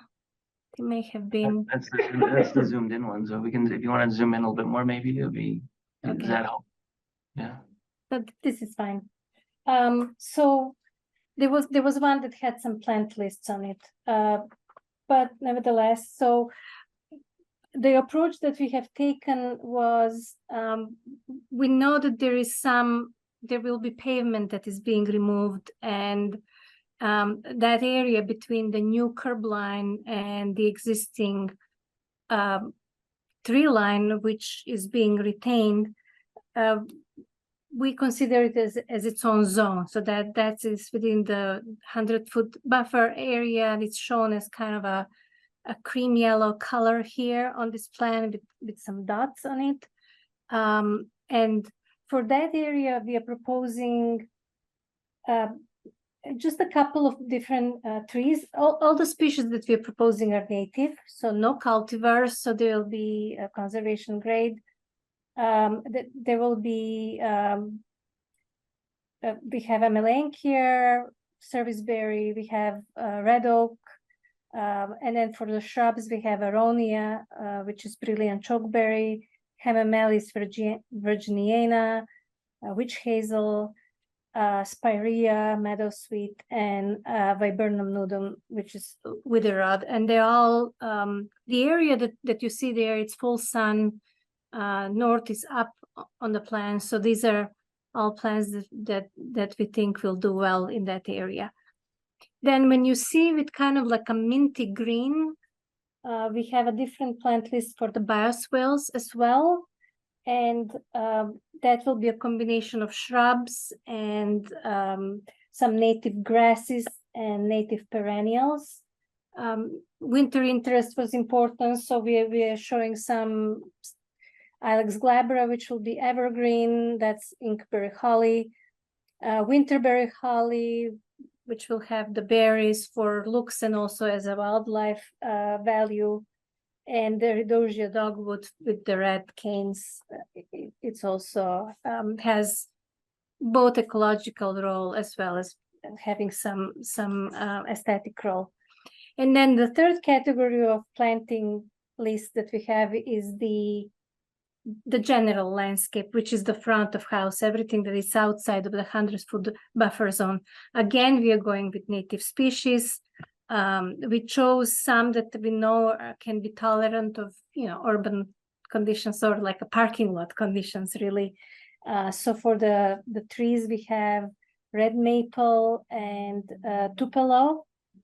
And then for ornamental trees, we have another species of Amelanchier, serviceberry, and American hornbeam, and then a variety of shrubs. The frontage will also have some perennials and ornamental grasses, just to make call attention to this new development. Right now it's just lawn in the front.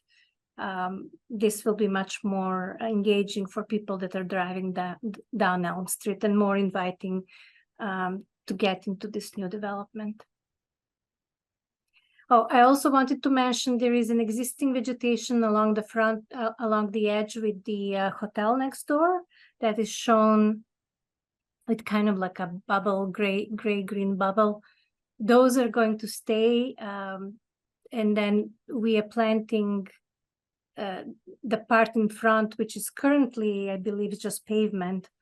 That will be planted with shrubs that are not too tall, so there is some visibility between the two, but it's screening the cars. The hedgerow to the back of the property seems to be in pretty good shape, where the front ones are a little bit more compromised with weeds and different things.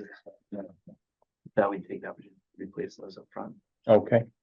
So I did include your kind of the plant materials on the next few slides, just to give graphic representation of what the photo, or more photo representation of what the plants are. So that's your restoration in the back. That's right, yeah. That's the swales. So we're going for a lot of diversity of species, which is very important.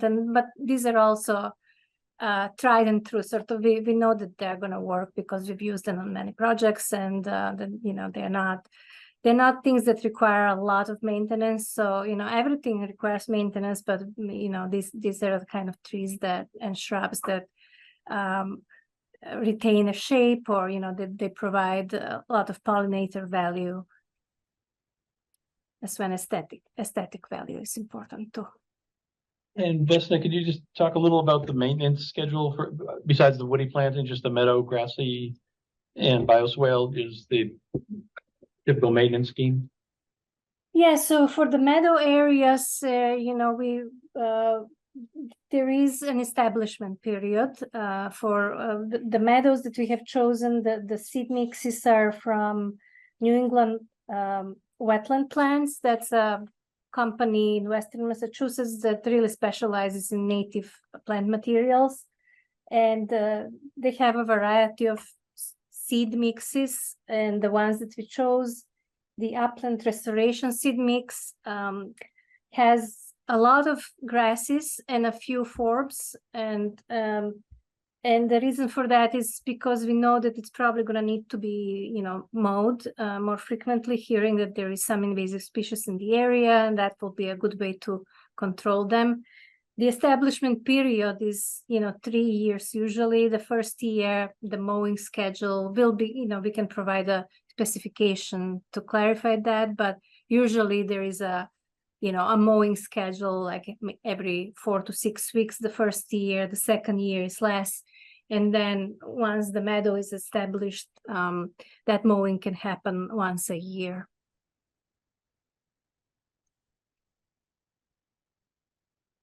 Good.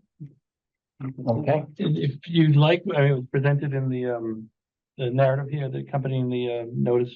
Which classically. And we can drill down into that, or if you've read it and you understand it, that we don't need to elaborate, but it is a net reduction. Each of the categorical areas, the buffer zone, inner, outer, and the outer riverfront area, we reduce across the board by 100% in the 25-hour impervious surface, 61% in the 25 to 50, and 20% in the 50 to 100, and 42% in the riverfront area reduction in pavement or thereabouts for all these categories. So it meets the redevelopment standards. They have a kind of an obscure, ill-defined net improvement. The phraseology we quoted in here always kind of surprised me that they didn't elaborate in writing the regulation to provide an improvement over existing conditions, which Very vague. Yeah, that's a kind of a vague threshold. I think we've, regardless of where you draw that line, I think we've exceeded that. We've retracted on all fronts, and we have a net reduced impervious, and we have a lot more green space, reduced heat absorption and that sort of thing. I think that we do need to request a waiver at when we Yeah. get some feedback, but I think it's what mostly for like the flared in sections that we're really just repairing. And we should discuss that tonight. Waivers in the 25 and 50. Yeah, we got Bert's email points there. Go ahead, Delia. Not the 50 though, because there's no new developments. Oh, okay. Right, there's no new structure going into the 50, so but anything in the 25. And can we go through this just because our plan was kind of to gather your feedback here, then go back to the Perfect. drawing board, revise this and try to do it once, and hopefully, have this prepared in advance of the next hearing and, ideally put this to bed, but. Well, So there's what a about little the bit more, the peer drainage is review being for the plan for the reviewed, stormwater, yeah. I Yeah, mean, that's- there's, so, That's have you still, gone to planning yet? No. oh, that's. So usually we kind of wait Do an until you. introductory, then you'll go to the planning board and hear, That's right. So you have to come back again as you make changes at the other boards. right, Yeah, they've initiated a peer review, screening or whatever, but it's not in place yet. Yeah, so it's out to bid for Okay. consultants. Okay. the peer review is for what? So both stormwater and for traffic. Oh, so stormwater is going out too, okay. Yeah. Right, So do you know when you're scheduled for the planning board? 9/12. Okay. Okay. Right, so Yeah, after so you have that sort of resolved and the stormwater's been reviewed and. Yeah. We'll see you again. come back to us. Okay. Well, But you can continue out to the 20th and then just keep continuing Sure. Yeah, until. that's probably a safe, Yeah. safe bet in case everything just clicks, which. Right. Doesn't usually happen. Sometimes that happens. Yeah, Yeah. I'd rather be on the good side of that surprise than on the bad Right. side. Yeah. But just while we're making our plans, in the interval between now and, the planning board's findings, Bert sent us, 1, 2, 3, 4, 5 bullet points, and I want to make sure we understand and are ready to address them if we could. Please. Yeah. And, point 1 was, storage areas, snow storage is within 50 feet, and we should retract that from there. And are we now in a position where all of our, Yes, all the snow storage is outside of 50 feet. has this been amended? Yeah, so it's the planting plan, so there Yeah, was so this was- discrepancy, so on the planting That may have plan, been it an showed older, one yeah. snow storage Yeah. area. Right, So we're that good. went up in the So we right can probably hand. just remove it from the planting plan and just leave it on Yeah. the. We will Yeah, remove that's it more from the appropriate. planting plan. Mhm. There were some discrepancies between the planting plan and the site civil. And then while we're on that point, one of the notations here, size of the snow storage areas. Do we feel it's So adequate? there's more shown on the civil plans. Okay. But the concern that I have is that a lot of that snow storage is in landscapes. On landscaped islands and. Yeah, so I mean, it really depends on the size of the storm. So if we get Right. walloped, like last winter, there was absolutely really nothing. Right. So if it becomes a heavy snow event, well, we work, obviously across the state, New England, we used to snow. So, what they'll do is they'll push it into a pile in the corner of a parking lot, but then throughout the day, they'll schedule to get hauled off. So. Right, and that's just something that the commission typically includes as a special condition. So if you identify no storage areas on the plan that either are too small for a storm or they're not practical for the operator to actually plow snow into that location, which you have to also consider, then anything that's outside of those identified areas has to be hauled off site. Sure. Yeah. Yeah. And if they are in landscaping areas, right, if they happen to be there, then you get another snow event.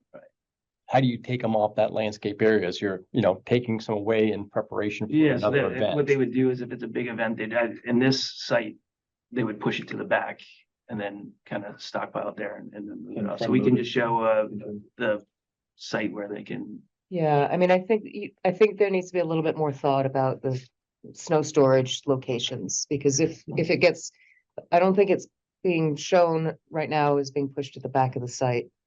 And you want to be careful about that bioswale too. You don't want it to be pushed into. Yeah, so the small bioswale. events like Brandon has Yeah. shown, Oh, sure. you just Yeah. kind of Oh, push it for to the sure. side of Yeah, the yeah, site, right. Yeah, all yeah. around as much as you can, but as it becomes voluminous, you start pushing it to the back, you manage it, and then you haul it out. So they, if it's a big storm, they could bring in a bucket loader and kind of move it that way. Plows can only do so much. Sure, right, you'd have to load it. Yeah. Yeah. Right. Okay, so I guess as you rethink that, just give some consideration to those issues, right? Right. Accessibility, size, Landscaped areas. landscaped areas Right. would like to be avoided.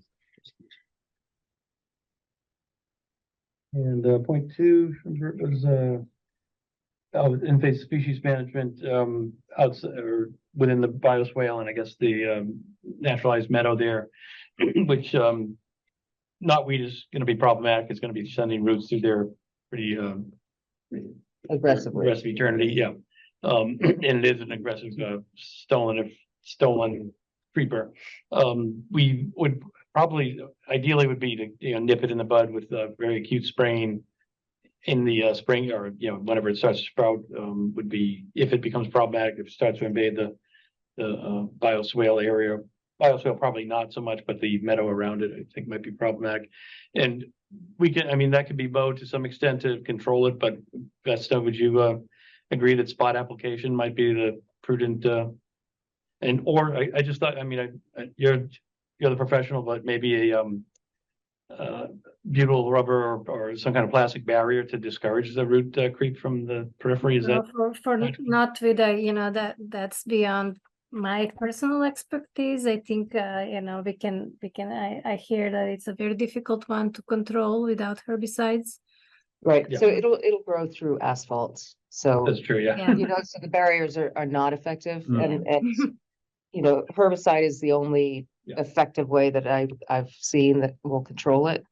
If it's got on early, it probably is manageable. Scott's an applicator with Yep. me, and he's got a perennial project down in Marshfield that probably be going for, it's shrinking, but it's, it's not a 2-year enterprise. It's Right, but it was about 1.5 acres of pure monocultures. so how big is this knotweed infestation? What area are we talking about? do you Most, think? probably 2/3 of the periphery of this is probably not weeded to some extent or another, Yeah. I mean, right now you can't see the river. When you stand there, it's just green because it's a total screen of knotweed. So, but in the spring, you can see the water. Right. Because typically, the commission doesn't allow spraying, Well, yeah. which can be problematic. I mean, it's been approved in the past. Yep. Certain For conditions. larger infestation, so, I mean, if it's reasonable to do a stem injection, then, think about that, but so. In the created area, it's probably, as long as it's addressed at an early stage, it's probably practical to do it at that level, I think. But, Yeah. I should let Beth know. Right, so. Authorize just whatever. Something to think So we'll about. need a narrative on how you want to Yeah. approach that in On a that management area. scheme, yeah. Yeah. I think we know what to do. Additional parking spaces, I think we're mandated, but we're at the threshold now for parking planning board approval. No, So, 95. Well, so there's two options. Right now, we don't have a third tenant in coming from the left, the third tenant. So one potentially would be a restaurant, which would require us to be at 115 spaces. So if you could, when you say the third space, I'm not sure, is that one of the larger spaces or the yeah, smaller it was spaces? just for that section. So the one that is currently proposed is the urgent care, or is? Yes, Yeah. that's what they're saying. The bank, urgent care, and these are just prospective. Restaurant, coffee shop. Restaurant, coffee shop, yeah. So it's fair to say that, and again, this is more planning, but just for edification, the retail uses here are suggestions at this point. Nothing, we have no leases signed. Yeah. We have LOIs signed for 3 out of the 4 tenants. And one case could be, and I know it's whatever the tenants are, but just hypothetically, they could all be restaurants by way of zoning. Yeah. Okay. Yeah, it's not, retail's not allowed, but all the uses that we're proposing are by right. Okay. And is that why you feel you need that kind of parking level of 115 versus 95? Well, yeah, that's the requirement for a restaurant to get to that level. Mm-hmm.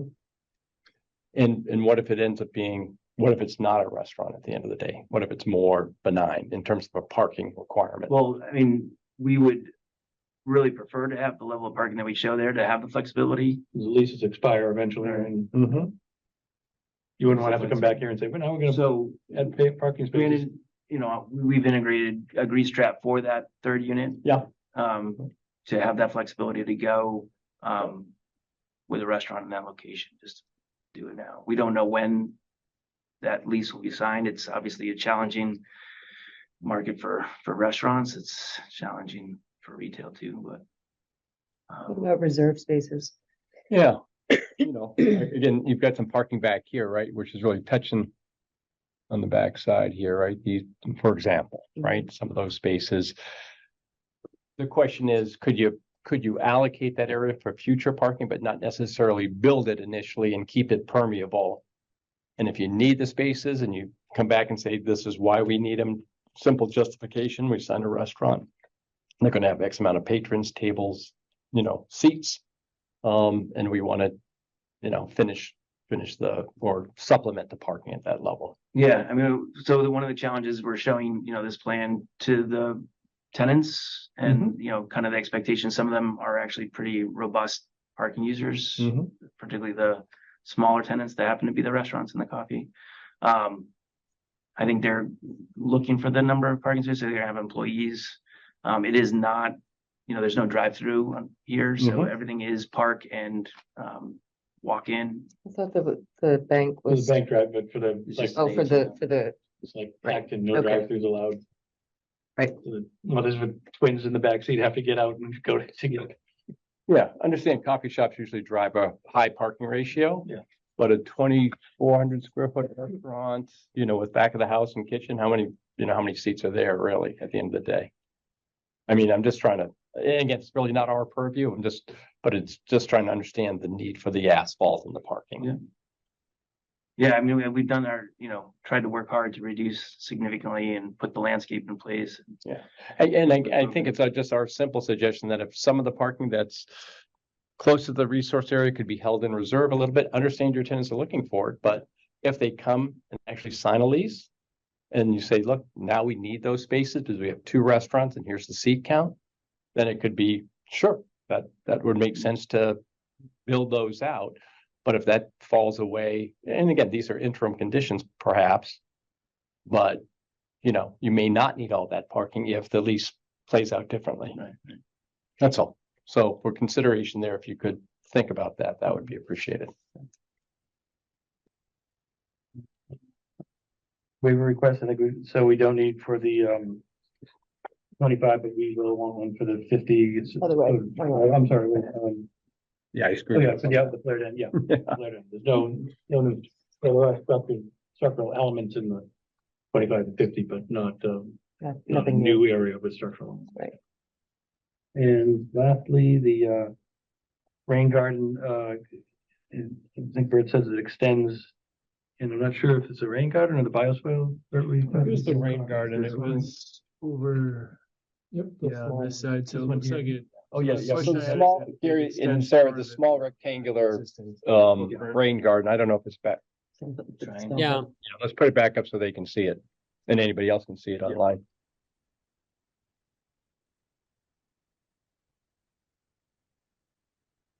Internally, I think we think that's not a particularly egregious stretch, given the overall retraction and the market improvement in stormwater, and it's a stormwater and amenity. It's not a convenience, if you will, but.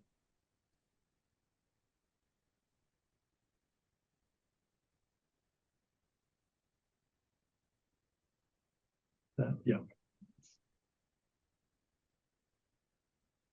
On the left, the triangle. Yep. So this is the one that's outside of the, So it's within the existing edge of pavement. The comment is that you see the blue line. See the blue line that goes right through it. So the blue line is the existing edge of pavement, purple line being the proposed edge of pavement. To provide an adequate size for the rain garden, it just goes just outside the existing edge of pavement and into the existing lawn area by about 3 feet. If we were to slide it to the right, that would reduce the berm from the curb to the top of the rain garden. We would like to hold a 5-foot berm that allows for the 12-inch river stone that goes along the edge. And it just creates a nice berm before the elevation drops. So I think that's an appropriate size and location. It's not within the 25-foot buffer zone. It's just within existing lawn area.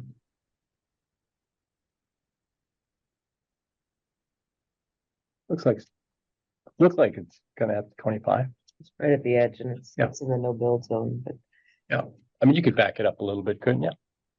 You can reduce it if that makes sense. It's pretty small anyway, the Yeah. rain garden. Or just The eliminate it. slopes is not, Yeah, I mean, So the 25-foot buffer is the green line? Yep. Correct. So, Yeah. maybe if you want us to reduce the berm, from 5 feet to 2 feet.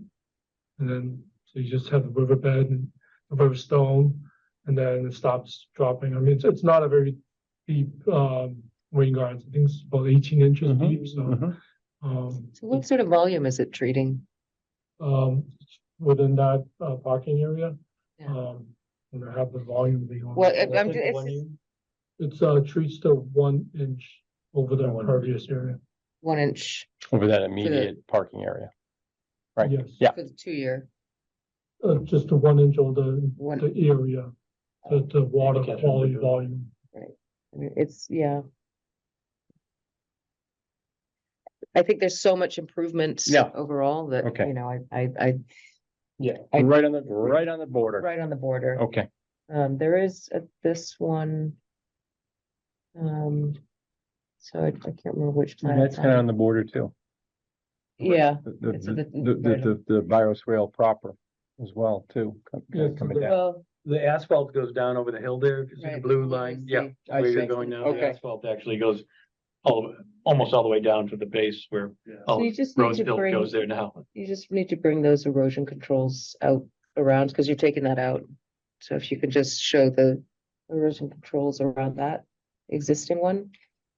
And I think rather than, I think it was on the landscape plan, it talks about jute netting to stabilize that. And I know it's a steep slope, but if you can use, the jute netting is, we see a lot of problems with that, with just trapping wildlife, you know, frogs. And But it'd be hemp jute, I mean, real jute, not the synthetic and just ground that stable. square. I mean, have you used Flexterra or any bonded fiber matrix, which is like we used it at White Pond. Yeah. The restoration on the slopes there, and it's at least 2 to 1, if not steeper, that it's a bonded fiber matrix that's sprayed out with seed in it, is very effective. So Flexterra, just if you want to take a look at that, they've got some demonstration videos, which are kind of cool.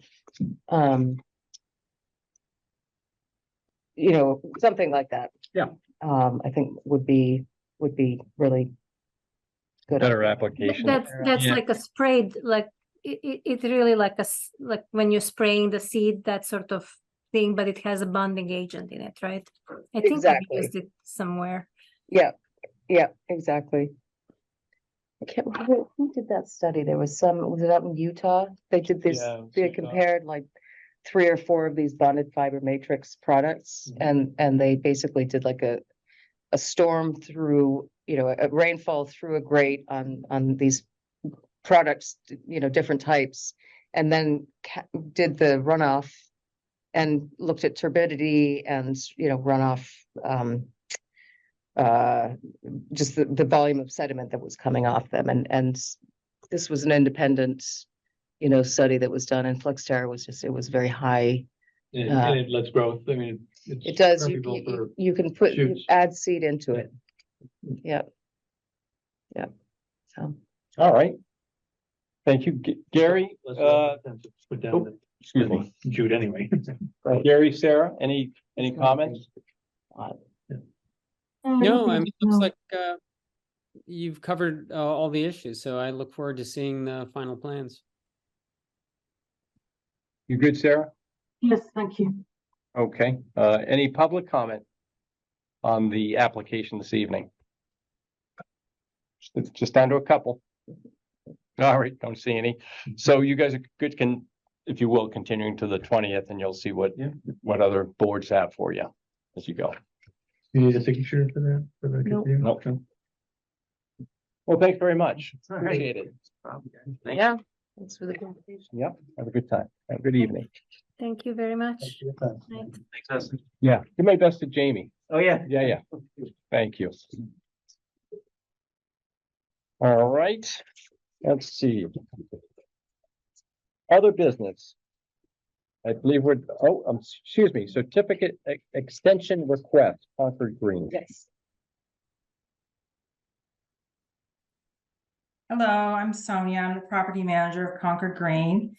And I'm here to request an extension of the original plan, the DEP 1371475. Mm-hmm. And I was not able to, I do not have the technology to mark up the maps that Delia supplied for us, or that actually were part of the original plan.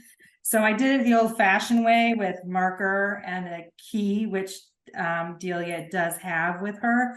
We have approximately 10 remaining plants to get in the ground, and we're looking to do that over the next 3 years, along with a 15, excuse me, I'm just looking at my notes.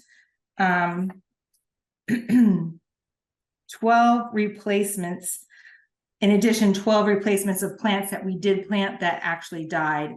It's hard to believe that a year ago we were in a terrible drought. Mhm. But a lot of the plants that we planted did not survive. I shouldn't say a lot because percentage wise, it's not bad. But we do need to get those in. And in addition to that, we do have some trees that were deemed as in poor condition that remain in poor condition, and we have chosen not to remove them. But there are about 3, I'm going to say 2.5, that in my opinion, if you do give us a 3-year extension, most likely will need to be removed within the next 3 years. All right. And do those, as you remove trees, do they get replaced in kind, or what's the, kind of the process? So there was a planting plan that was developed as part of this 2019 permit, and I don't know, Sonia, whether there was a number of specific plants, you know, trees and shrubs that were identified on the plan. But maybe, I don't know, Sonia, how do you guys choose, you know, as you're going through and you're putting in where there's those additional tree removals, what plants will you choose to replace them with? Well, we'll obviously look at the location. Like one of the trees that is failing rather quickly is a sugar maple on the shore of the pond behind building 19, basically. And that tree, I mean, we would not be able to replace it right exactly where we remove it. There's another white pine in that same general area that most likely will have to come down. So we'll probably, we'll use the key that was approved originally with the original plan and plant off of that list. I was curious, this building 19, is that sugar maples? Well, it's either tree 10,012 or Okay. I'm not sure which one it is exactly. I'm actually going out there tomorrow. Oh, okay. Okay. I think because I had seen some Yeah. circles circling a couple of the trees, and I thought, well, there's a Right, purple so- circle there. And Yes. Yeah. I have to look at the legend. These were the notes that Sonia That's had fine. made on the plan. Either those were ones to be replaced. I think the purple was to be replaced, so you're Gotcha. right. Yeah, that's correct. Okay. Gary, Sarah? Comments I'm- on You know, extension of the this is work? A plan that's already approved, so it's just an extension. I think they're Yep. almost done, so let's get it done right. Yeah, agree. All right. Any public comment regarding the proposed extension? All right, well, seeing none. Could I have a motion for the extension? I move that we grant an 3-year extension to the permit which was assigned to 1024 Main Street, DEP file 1371475. Second, Thank you, Gary, and the vote, Gary, aye. Sarah, Aye. and I am an aye as well. Thank you, Sonia. Thank you very much. You guys have a nice night. Yeah, Thank good you. luck with the project. Sonia, I'll see you tomorrow. Yes, you will. All right, COCs, we have 2 of them. Yes, the first one is for Mr. Bailey, Mr. and Mrs. Bailey at 460 Garfield Road. Yep. And the second is for a house demo, septic replacement and driveway project that was fairly old one from 137-795, and we have everything that we need for those, and they're good to go. Great. You're probably gonna do a combined motion? Sure. I move that we issue COCs for DEP file 137795 at 96 Old Bedford Road and for 137127 at 460 Garfield Road.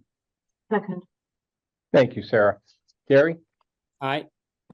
Sarah, Aye. and I am an aye as well. All right, that's the COCs. I think we're down to one thing, right? Yes. Hayward Meadow Stewardship Committee appointment. Two things, right? Oh, two things. Yes, thank Yeah. you. Yes, so David Bell has expressed interest in serving on the Haywood Meadow Stewardship Committee. He has previously served on the CR Stewardship Committee. He's been to a couple of meetings and the committee is very excited to get him on board. Great. Yeah. We need a motion for this. Yep. To So recommend approval to the select board for his. So I move we nominate David Bell of 1657 Monument Street for a term to the Haywood Meadow Stewardship Committee to expire on May 31st, 2024. all right, in the vote, Gary, Aye. Sarah, Aye. and I am an I as well. And last item, Is this is an after the fact administrative approval. This was to allow the installation of those two water bars at West Concord Park. And do the slope grading there. So I thought it was more important to get the work done sooner rather than later with all these heavy rains yeah. that we've been experiencing. So I apologize that it's after the fact. no, thank- The water bars are in the 100-foot buffer zone, and they were very careful about how they were installed. proactive is good. Yeah. Okay, thank you for that. Yeah. And with that, we're adjourned. Thank you, guys.